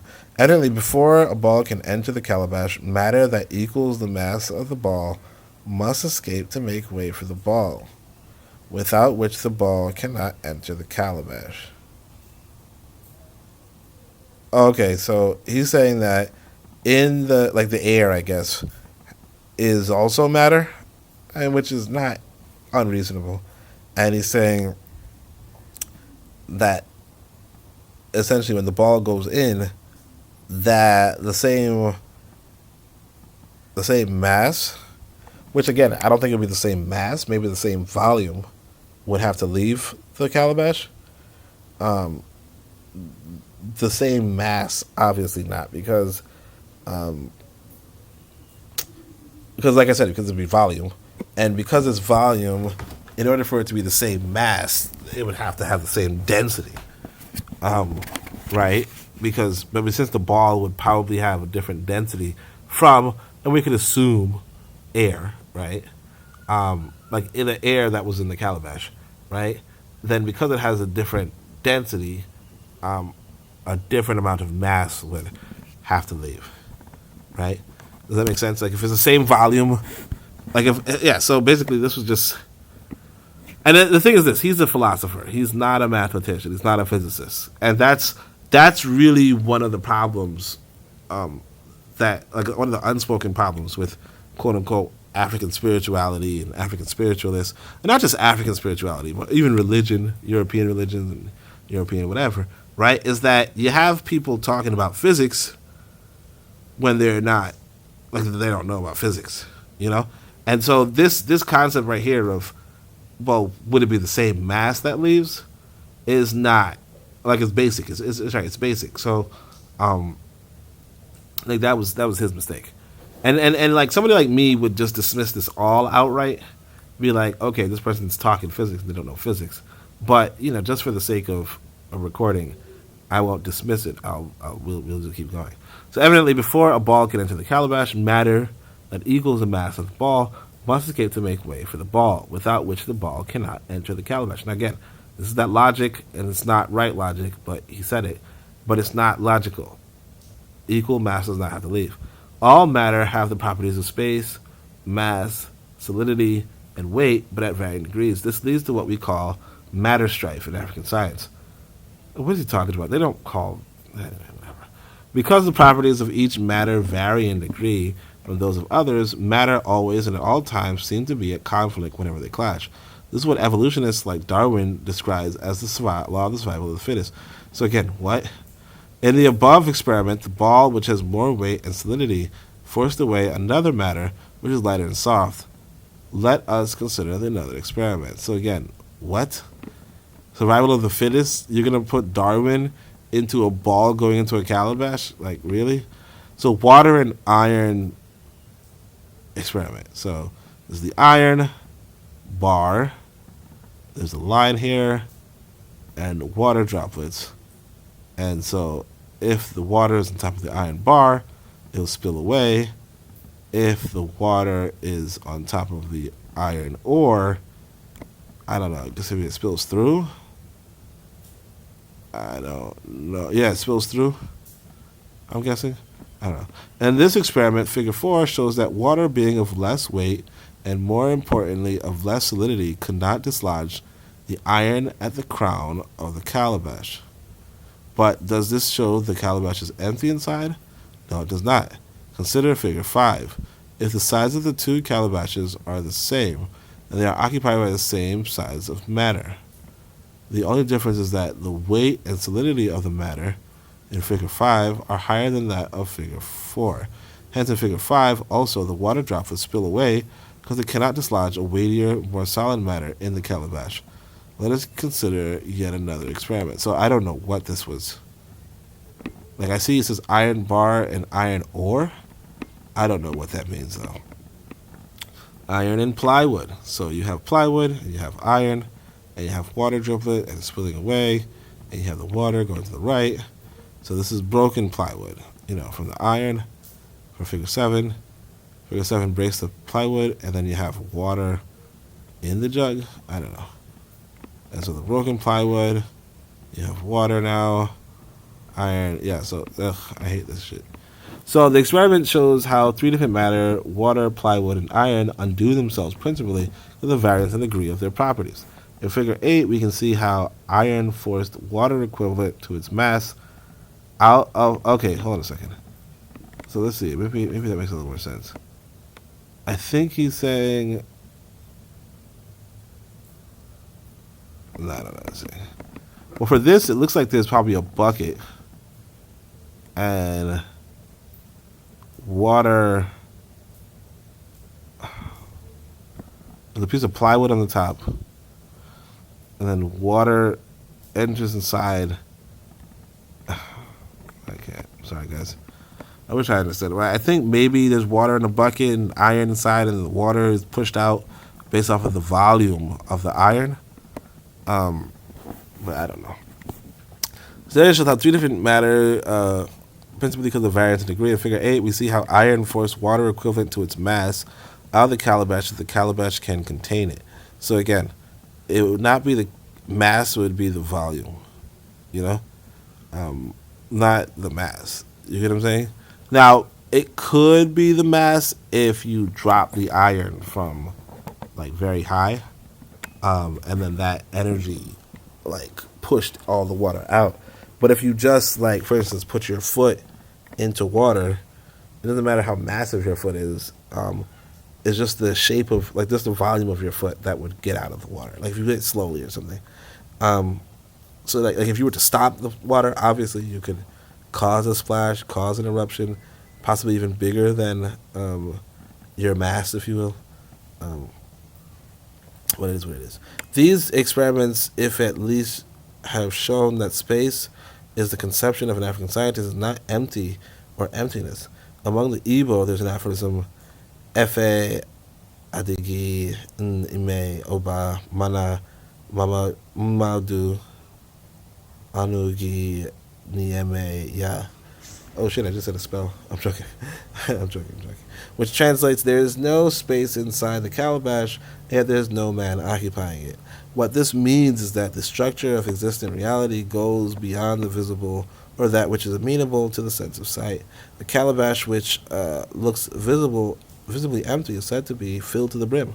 It is the light of the above that the African scientist studies matter and antimatter as the 2 structures of existence in the natural world, and space is conceived to be relative to both. Another point which forms a crust in African physics is that of uncreated and indestructible nature of matter and antimatter. This in some ways contrary to the current belief of Western science. African scientists believe that there is nothing that was never there in some matter and antimatter forms. In other words, everything comes out of something, and there are only 2 basic sources of things, namely matter and antimatter. However, a question readily comes to mind: since everything comes from something, where could matter and antimatter have come from? If they come from something, then they are not the 2 basic sources of all things. If they come from nothing, then they are essentially nothing. Since they are something rather than nothing, from what do they derive from? This issue has generated enormous disputes between the 2 schools of African science I shall designate as the Transcendental School and the Mechanistic School. While the Transcendentalists say that in the grand scheme of things, thought created matter and antimatter out of nothing,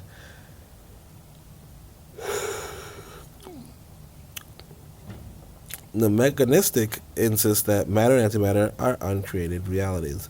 In this original state, they are motionless and therefore inactive forces. Thought only activated the motion, which transformed them to active forces. The dating of this event, the activation of this motion, is still an open research question in African science. So, I mean, this is pretty interesting. Like I said, there's cosmology, and it's still an open question, like you said. It's like nobody knows the origin of the universe, the origin of matter, if you will. Although, yeah, in ancient Egypt, they did have Nun, which was like kind of like the emptiness, and then eventually Ra, I believe, creates matter, and so on and so forth. But anyway, but it's like everybody's kind of speculating because it's like, how would you possibly know what happened in the past, honestly, to any sort of extent. So let's briefly point out the basic implications which concern this section of the dispute between the transcendentalists and the mechanists.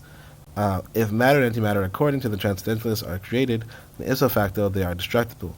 But that mechanistic school insists that they are uncreated, and as such they are indestructible. For them, nothing comes into existence that was not there, and nothing goes out except for changes of its nature. So I don't know if this is true, what he's saying, but because again, matter and antimatter. Now again, he's not talking the same matter and antimatter, but matter and antimatter are destructible because they annihilate each other. They destroy each other, and like when they destroy each other, they destroy each other. You know, it's not a joke. But therefore, it is not only that nothing can come into existence. It's dreadful for them. Nothing comes into existence that was not there. Nothing goes out except for change of its nature. Therefore, it is not only that nothing can come into existence, but that nothing can go out of existence.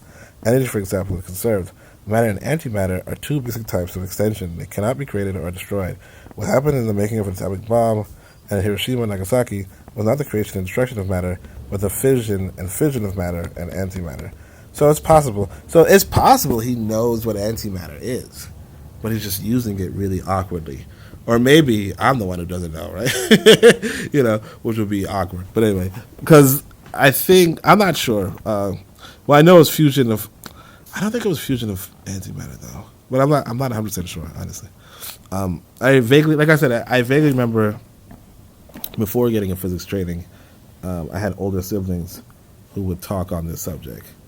But you know, like that's, you know, that is like 2 decades ago, or even longer, like 25, like quarter century. You know what I mean?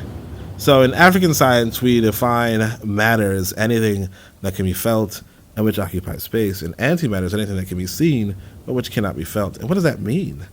These definitions commit us to saying that matter is not amenable to the sense of sight, and antimatter is not amenable to the sense of touch. These may rival the conceptions of Western science, especially that of matter, which is widely accepted as the constituents of all visible things in the world. Okay, so he is using a different definition. Gotcha. No scientist across the Atlantic disputes that. What we dispute is that matter in its pure state is amenable to human sight. This little book represented an official African contribution to the building of the structure of science, though belatedly its positions would be stubbornly projected here against the entrenched creeds of Western science. So it looks like he does understand what matter and antimatter is, but he's using a different definition. Now, why, I don't know, but essentially he's saying that there is... okay. No, so there is also, for those who don't know, there's also dark matter, right? Well, the thing with dark matter is that people don't actually see dark matter, but it is felt, in a sense, you know? So essentially what he would be calling antimatter is like what we see around us, what we call matter, and what the Westerners call dark matter might be what he's calling matter. But I don't really know if that makes much sense. I don't know if he's saying that on purpose or if he's not, but like that's a whole different ballgame. This is an interesting book. I don't necessarily agree with the premise, but it's an interesting book, to be sure. So, all right, so he says, perhaps the first objection where Western scientists would be, how can matter which occupies space and which can be felt, not seen, and how can antimatter which can be seen, not felt? But nature has a clever way of concealing herself, which is why Bacon advocates stashing her in a rack and causing her to bear witness against herself. What? All right, like what? Okay. There are probably more theories that are wrongly conceived than the ones rightly conceived in science. The strange object in our garden we can pick up and toss away into the woods, the waste we generate in our households, the dish with which we serve our meals, etc., are all but contaminated matter. Every object around the world is a mixture of matter and antimatter. So again, I think I told you guys this, sorry. So I said I'll try to stop saying that. So I'll just stop. But you get what I'm saying. I'll just say again, matter and antimatter annihilate on contact. So the idea is that there's nothing that really composes matter and antimatter. How antimatter comes into being, who knows? But again, it's there's an idea that nothing really is matter and antimatter. While matter is the basic substance, antimatter is the pigmentation substance. So he's saying antimatter is the color of things. Okay. Ever since Western science proclaimed the authority of its creed, men have doffed their thinking caps. Only a handful of curious men still pause to wonder why it is possible to see through some objects and impossible to see through others with natural eyes. Why can I see through a glass but can't see through a wall? Why can I see the bottom of a clean, deep pool but can't see the bottom of a shallow, dirty pond? Glass is one of the few elements that are highly resistant to a dominant antimatter contamination because at a refined state it is so slimy that the little antimatter contamination in it makes it transparent and reflexive. It is only through artificial means that its transparent, reflexive means can be overcome with an imposition of contaminated matter. So this is a pretty interesting idea that technically some materials are transparent. Now, what does that mean in terms of it can be seen but not felt? I don't know. But transparent, like, what does that really mean? Like, what does transparent really mean? Technically, that the light passes through it. You know what I mean? Or that the light from behind it somehow gets through it. Yeah. Or that they reflect the light back. Yeah. Well, no, transparent would be that the light from behind it somehow shows up on the other side. That light would travel through it, which is pretty interesting when you think about cloaking technology and what that would mean in terms of humans and so forth, because what animals have cloaking technology somehow. But anyway, but like, why do animals have it? That's why do some, like chameleons and so forth, why do they have it? Or how do they have it? Okay, and it makes a little more sense now that I say it out loud. But all right, so glass is one of the few elements that are highly resistant to a dominant antimatter contamination because, as a refined state, it is so slimy that the little antimatter contamination it makes it transparent and reflexive.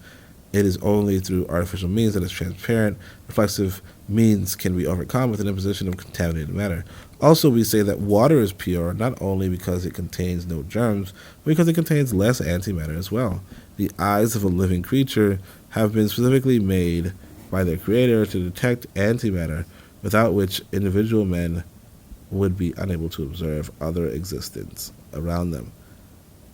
Of a living creature have been specifically made by their creator. Okay, so there's a creator that created us specifically so that we could see antimatter, and able to observe other existence around them. We would bump into walls, trees, and rocks without observing them. In a word, it is antimatter that bears witness to the presence of matter. Without antimatter, it can as well be taken that matter does not exist, at least for those that cannot observe it. But then again, antimatter needs the presence of matter in order to be able to manifest itself. This is why in African science, some schools of thought, I think I'm sounding kind of weird, some schools of thought sometimes regard antimatter as the force of attraction and matter as the force of conservation. There are no pure, uncontaminated matter and antimatter in the world. If there were, they would long have found themselves. An artificial attempt to trap them would start by creating them, but this exercise would not be out of nothing. It must necessarily come from a contaminated whole by means of splitting, but no sooner had they been split will they seek a reunion. More so, if kept under controlled environment, each would be useless for experimentation, for no human eyes and no particle detectors can observe them in their pure states. However, in the subnatural world, matter and antimatter can be said to exist in uncontaminated forms. This means they exist as subparticles, albeit isolated from each other due to the pressure from discordant forces which permeate the sphere of existence. African science sees them as the basic substratum of things in the natural world.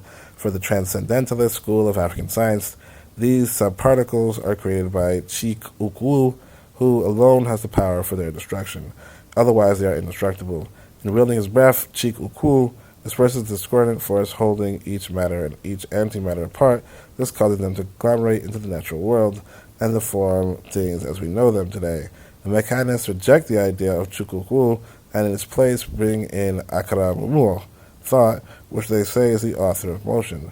When activated, this motion takes the form of ethereal pressure, which destroys the forces of discordance, thus allowing the force of attraction to set in and the conglomerate, the subparticles of the world, of the two, into the natural world. The mechanics also are of the scientific belief that the tiniest or micro part of existence are neither created nor can be destroyed, truly be destroyed.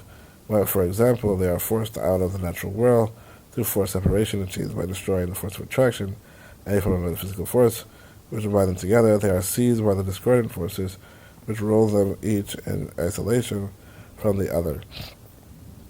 Back to the subnatural world.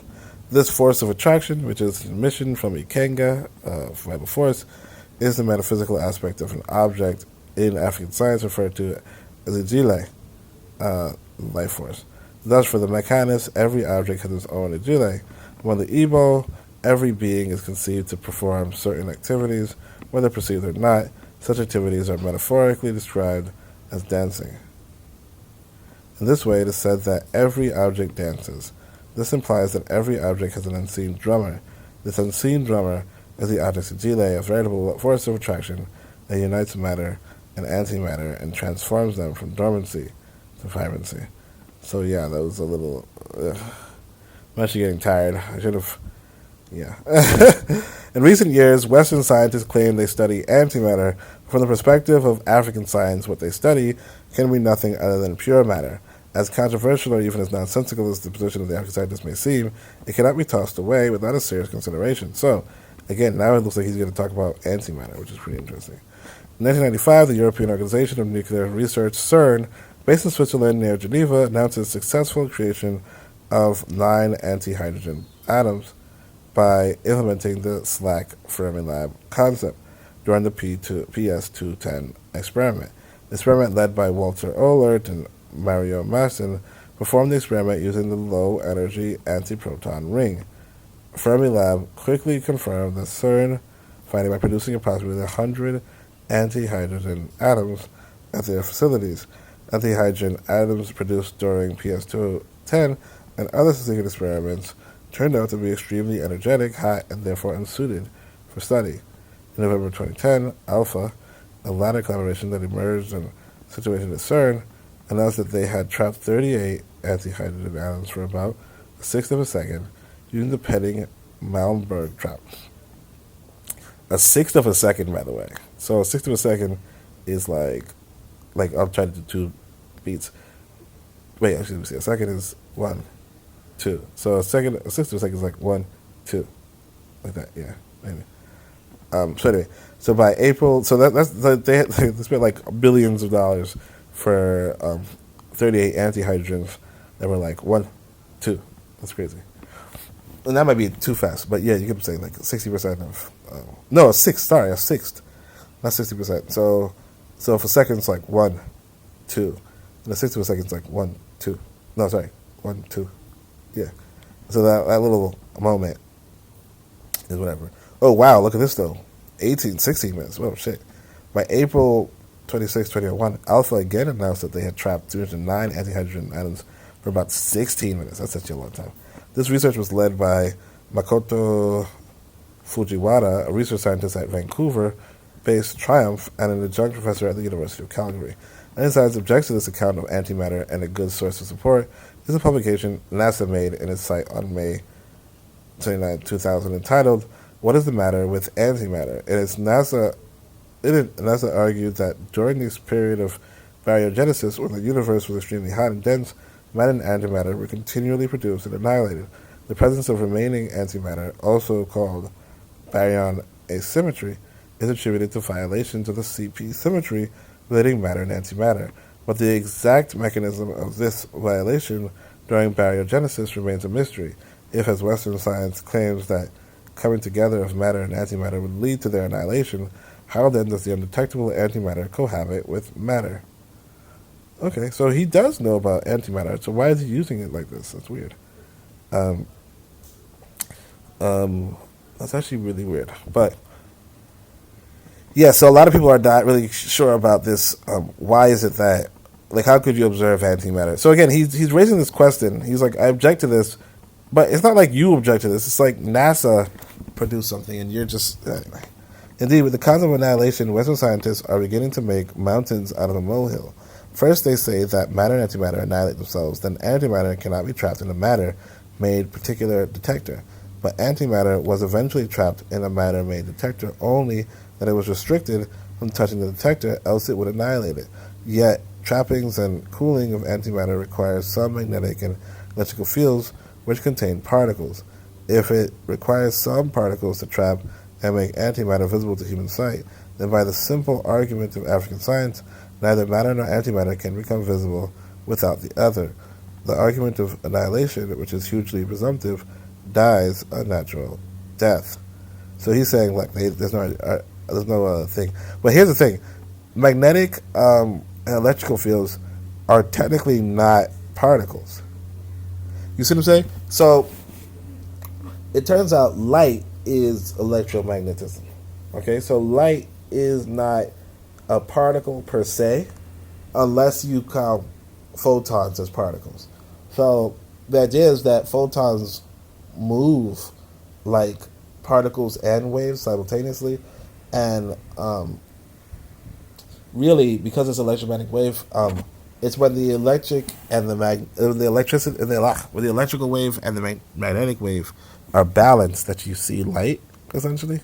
And when they're imbalanced, you kind of get either magnetic or electrical fields. But needless to say, maybe possibly, and you'd have to look into the Manberg trap that they called it, right? Or the Malmberg trap. But maybe it's a trap from light. But of course, I'm just saying maybe. Let me actually look it up, because I never heard of it, and I'm actually just surprised that this guy knows about this stuff, but he's still, like, he should have said that earlier. Honestly, since this is an introductory text, and what he's saying doesn't make any sense in terms of. So we'll look up. Yeah, so it's an electromagnetic device here. So we'll look up this thing on. We're gonna open up Wikipedia this time, just really quickly. Let's see if we can find it. Okay, the page opened. Good. So it's an electromagnetic device used to confine large numbers of charged particles of a single sign or charge. Much interest from the fact that if the density of particles is large and the temperature is low, the gas will become a. Well, finding electrical neutral plasma is generally difficult. So blah blah.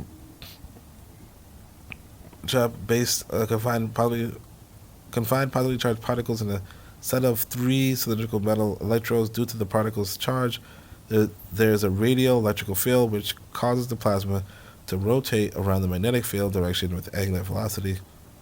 Okay, so yeah, I don't think there are particles involved. They're filled using sources of low energy charged particles. So traps are typically filled. So I don't know if he's saying that they trap particles, or they use particles to trap particles. I probably should have got. There probably is a picture of the antimatter being thing, but yeah. So you probably look it up yourself. I don't know. I can't say. It's neither true nor false, right? I know, me trolling, right? All right. So indeed, with the concept of West. Oh yeah. So he says, some years ago, scientists have been able to discover binoculars which enable man to see through walls, and other opaque objects. Or maybe the X-ray. In the context of African science, what such binoculars do is not just conquering the antimatter of the wall or any other barricade, but such binoculars does not contain the features of the human sight which perceives antimatter. Now, if the observer follows this result with an assumption that since he can't see the wall, it means the wall is no longer there, and dares to walk through it, he would be met with a very rude shock. That we can see through the wall whose antimatter has been conquered is an elementary proof that matter in its natural pure state is not amenable to sight. This also shows that antimatter, when contaminated, is aesthetic, while matter is substantial. When one closes his eyes and feels the wall with the palm of his hand, he feels properties of matter, namely solidity, weight, etc., but does not feel the property of antimatter as a color unless he opens his eyes. Hence, pure matter can be trapped or detected, but can never be made visible to human sight unless contaminated, but then it would no longer be pure matter. The same goes for antimatter. The topic concerning their creation and destruction I reserve for a later chapter. Right now, let me discuss issues concerning creation of energy. So that was weird. So he's saying, look, because of X-rays, like X-ray, well, it's interesting, you know, like because you can look through walls with X-rays, like you can look through somebody's body with X-rays. Does that mean that the matter is not there, or does it mean, or what it really is this, that essentially, and that's what it is, essentially your body does not block X-rays. It does not reflect X-rays. Okay? And so if you were to fire an X-ray through somebody, so I mean, I guess though, well, I mean, because he said binoculars, he wasn't talking about like an X-ray machine that like literally flashes this huge, you know, X-ray. So in the binocular case, I guess you could say that the X-rays just come through a person. I mean, you could look at the X-rays. I don't know. It's weird. But all right. Again, I'm gonna. Oh shit! I only have so much more time until I have to go to work. So, energy crisis. Ever since the rise of modern science, the world has become one big machine consuming and surviving on energy as the vampire does on blood of its own victims. Only this time, man is both the culprit and the victim. The mechanical world he has built has grown out of control. It is now totally insatiable. The more energy produced, the more needed to keep this machine alive. Man has converted everything to energy, yet this machine seems to need 10 times more than man can produce. Man has sourced energy from fossil fuel, hydro, wind, solar, nuclear, charcoal, coal, and recently biofuel. Production of energy from some of these sources has created dangerous waste, radioactive, nuclear, greenhouse emissions, etc. As a result, the universe is now aging, the environment decaying, and life generally dying sliver by sliver. Now, in order to save the universe and the environment from rapid decay, man wants clean energy from biofuel, but that means going hungry and maybe dying so that this machine may live. There's a critical energy crisis, and Western science obviously has gone bankrupt of ideas. The seemingly unmasked question, therefore, are what to do, what do we do next, where do we go from here, to whom or what do we turn to, what might be the future look like. Nuclear energy, unarguably the only positive fallout of the infamous Manhattan Project by the 1960s, offered a viable energy source, but not without a price. It could be too costly for poor countries, and there again is the issue of radioactive waste. To the first concern, nuclear reactor technology was further developed to occupy less space and cost less. In fact, by the turn of the 21st century, centrifuges, the kind of miniaturized reactors, were produced to further step down the cost. But what about radioactive materials, which could decimate life and turn cities into desolate ghost towns? If we can explain away Hiroshima and Nagasaki, what of Chernobyl in Ukraine? The site of unspeakable nuclear disaster, the very type that awaits any modern city playing host to a nuclear power plant. While Chernobyl was soon tagged Soviet mistake or Soviet recklessness, other experts counting more in this number called it a necessary evil that a technology pushing for perfection must leave on its way. It could never reoccur, not with all these sophistications and heralded. Mankind lived in this illusion of scientific promise for some 25 years. Even poor Asian and African countries like the Congo, with no ability to combat emergencies, have come to embrace this messianic technology. However, all these great hopes, all this sublime promise in March 11, 2011, were roughly shoved aside in one single tsunami striking the island of Japan. The next morning, all of mankind came to a shocking realization that the seeming audacity of hope contained within it, illusions and fantasies, superpowers as Germany, Italy, and so on began dismantling their pride technology. We had better burn charcoal and light the oil lamp than that. The messianic technology had suddenly come to be known as that menace. What? I think he said there was a tsunami. Yeah, so a tsunami hit Japan, and then people were like, "Let's go green," right? But inventions hardly stop. Not when ideas are as free as the air. One self-styled nuclear technologist announced at the peak of global despair that thorium could give us as much energy as uranium.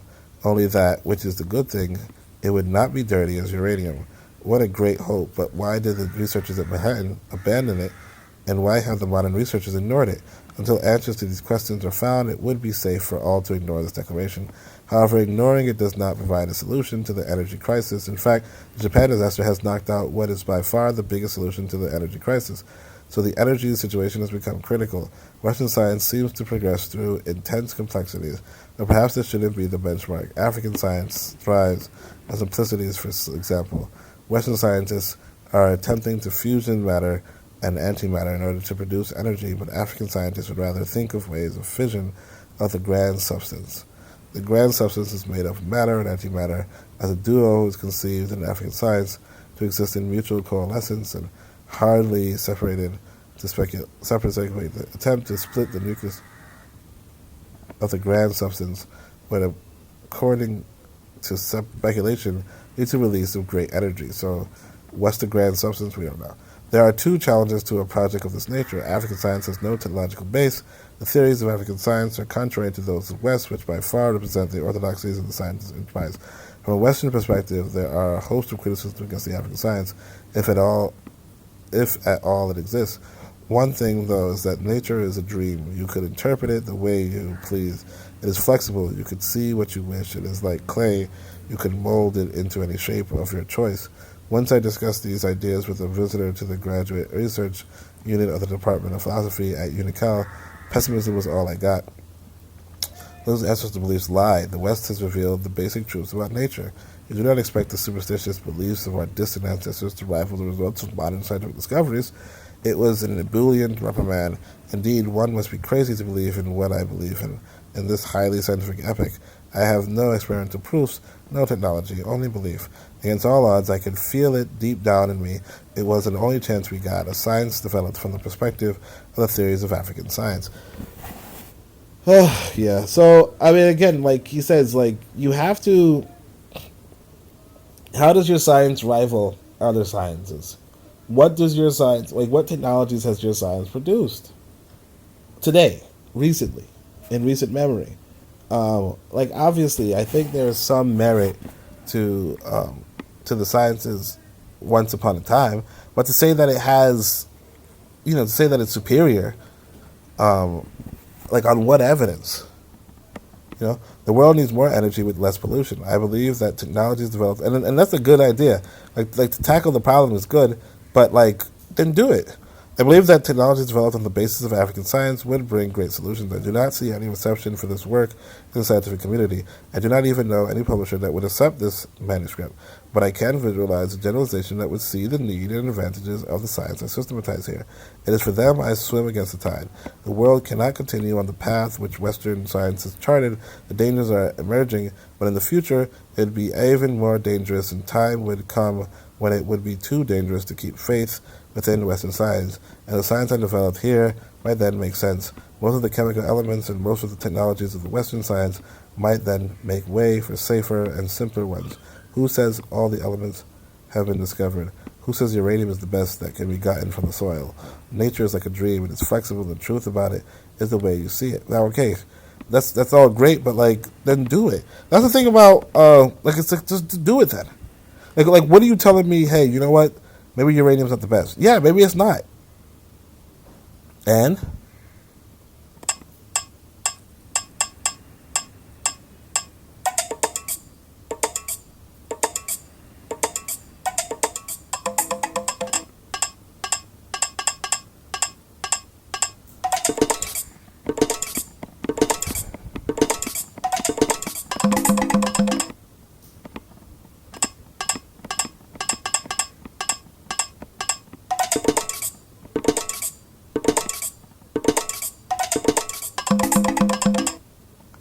I think this next chapter is just 4 pages. Let me just double check.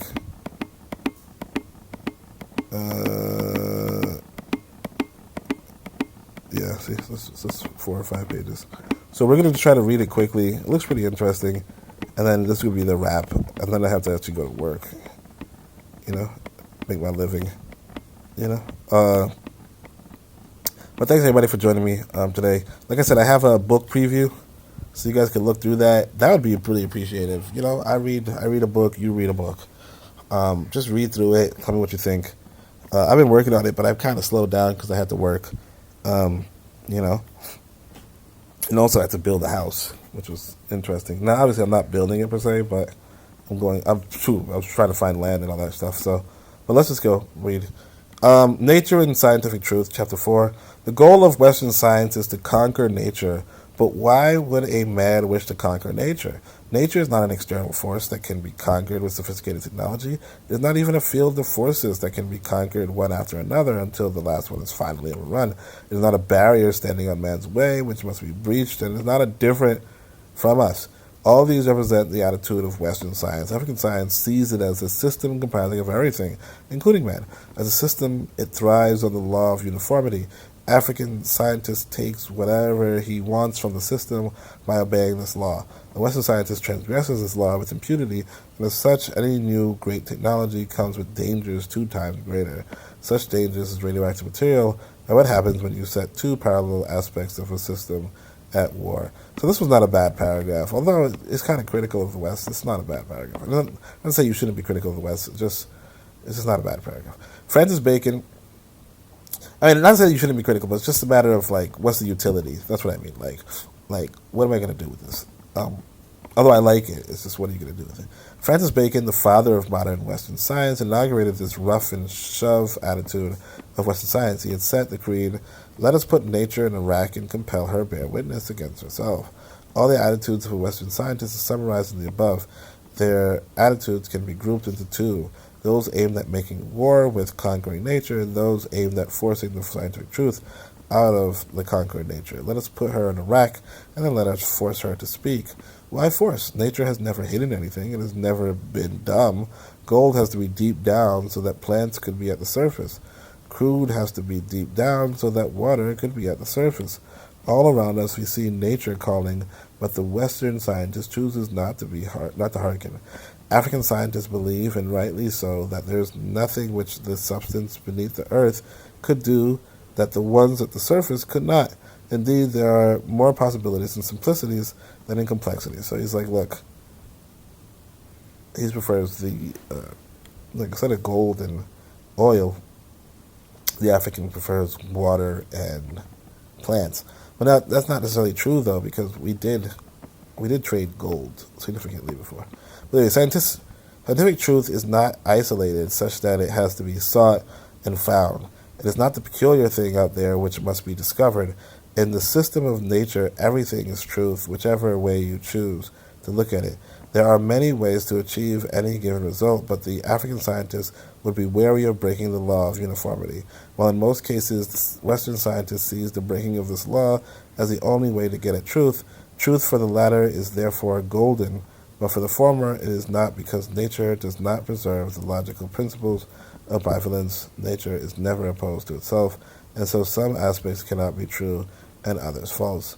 The law of uniformity stipulates that nature is a system which different aspects, all of which share uniformity and non-uniformity among themselves. Every aspect is to be combined with the ones uniform to it, and non-uniform aspects are not to be combined.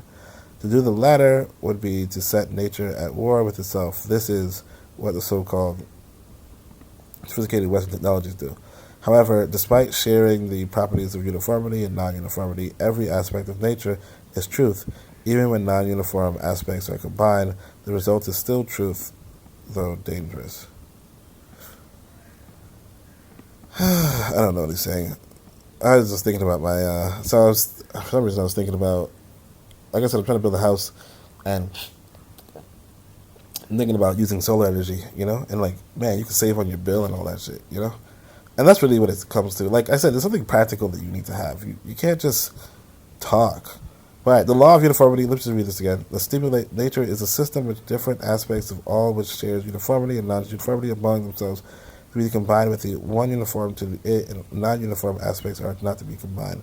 To do the latter would be to set nature at war. So, I don't know what he's saying. All right, so space in the subnatural world, extension and thought.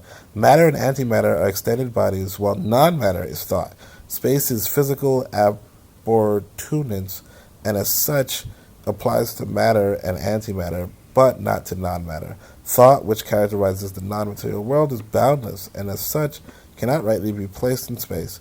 This thought, or non-matter, in African ontology is spiritual or transcendental. In African science, this is not some form of ghostly entity, nor should it be essentially understood as the world of deities and spirits, but what such entities represent, which is thought.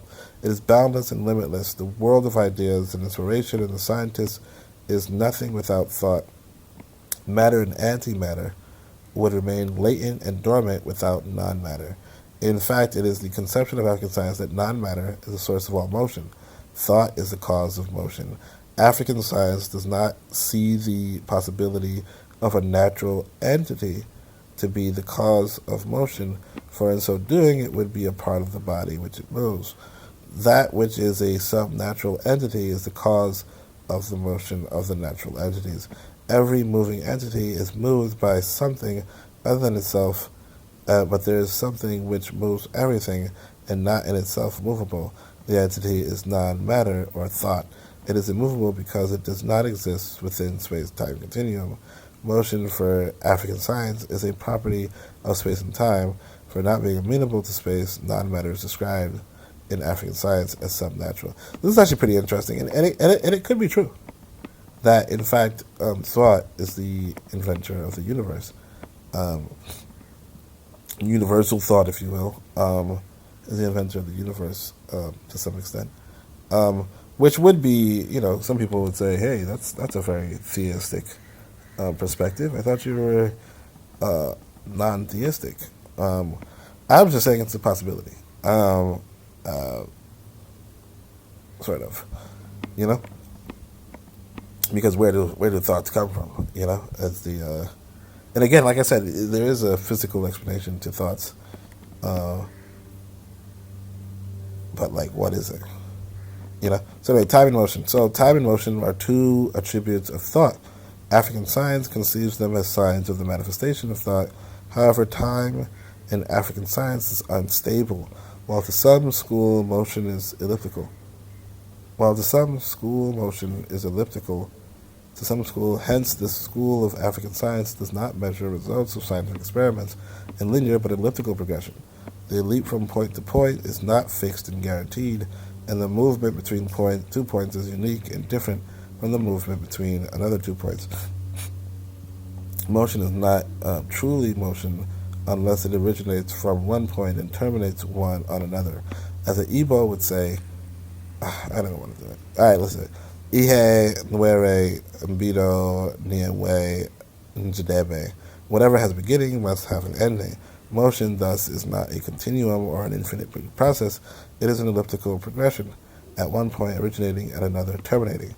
In the practice of African science, the movement from point A to point B is a movement from hypothesis to confirmation. Motion is also paired into originating and terminating points, OT. Every OT point represents a context and theories as viable within context.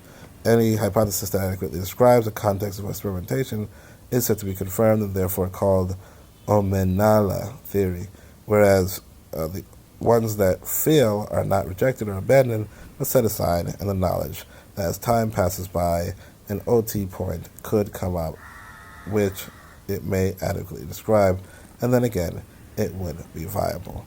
And so that's actually pretty much the entire, we go to chapter 5 and that's it. We're done for the day.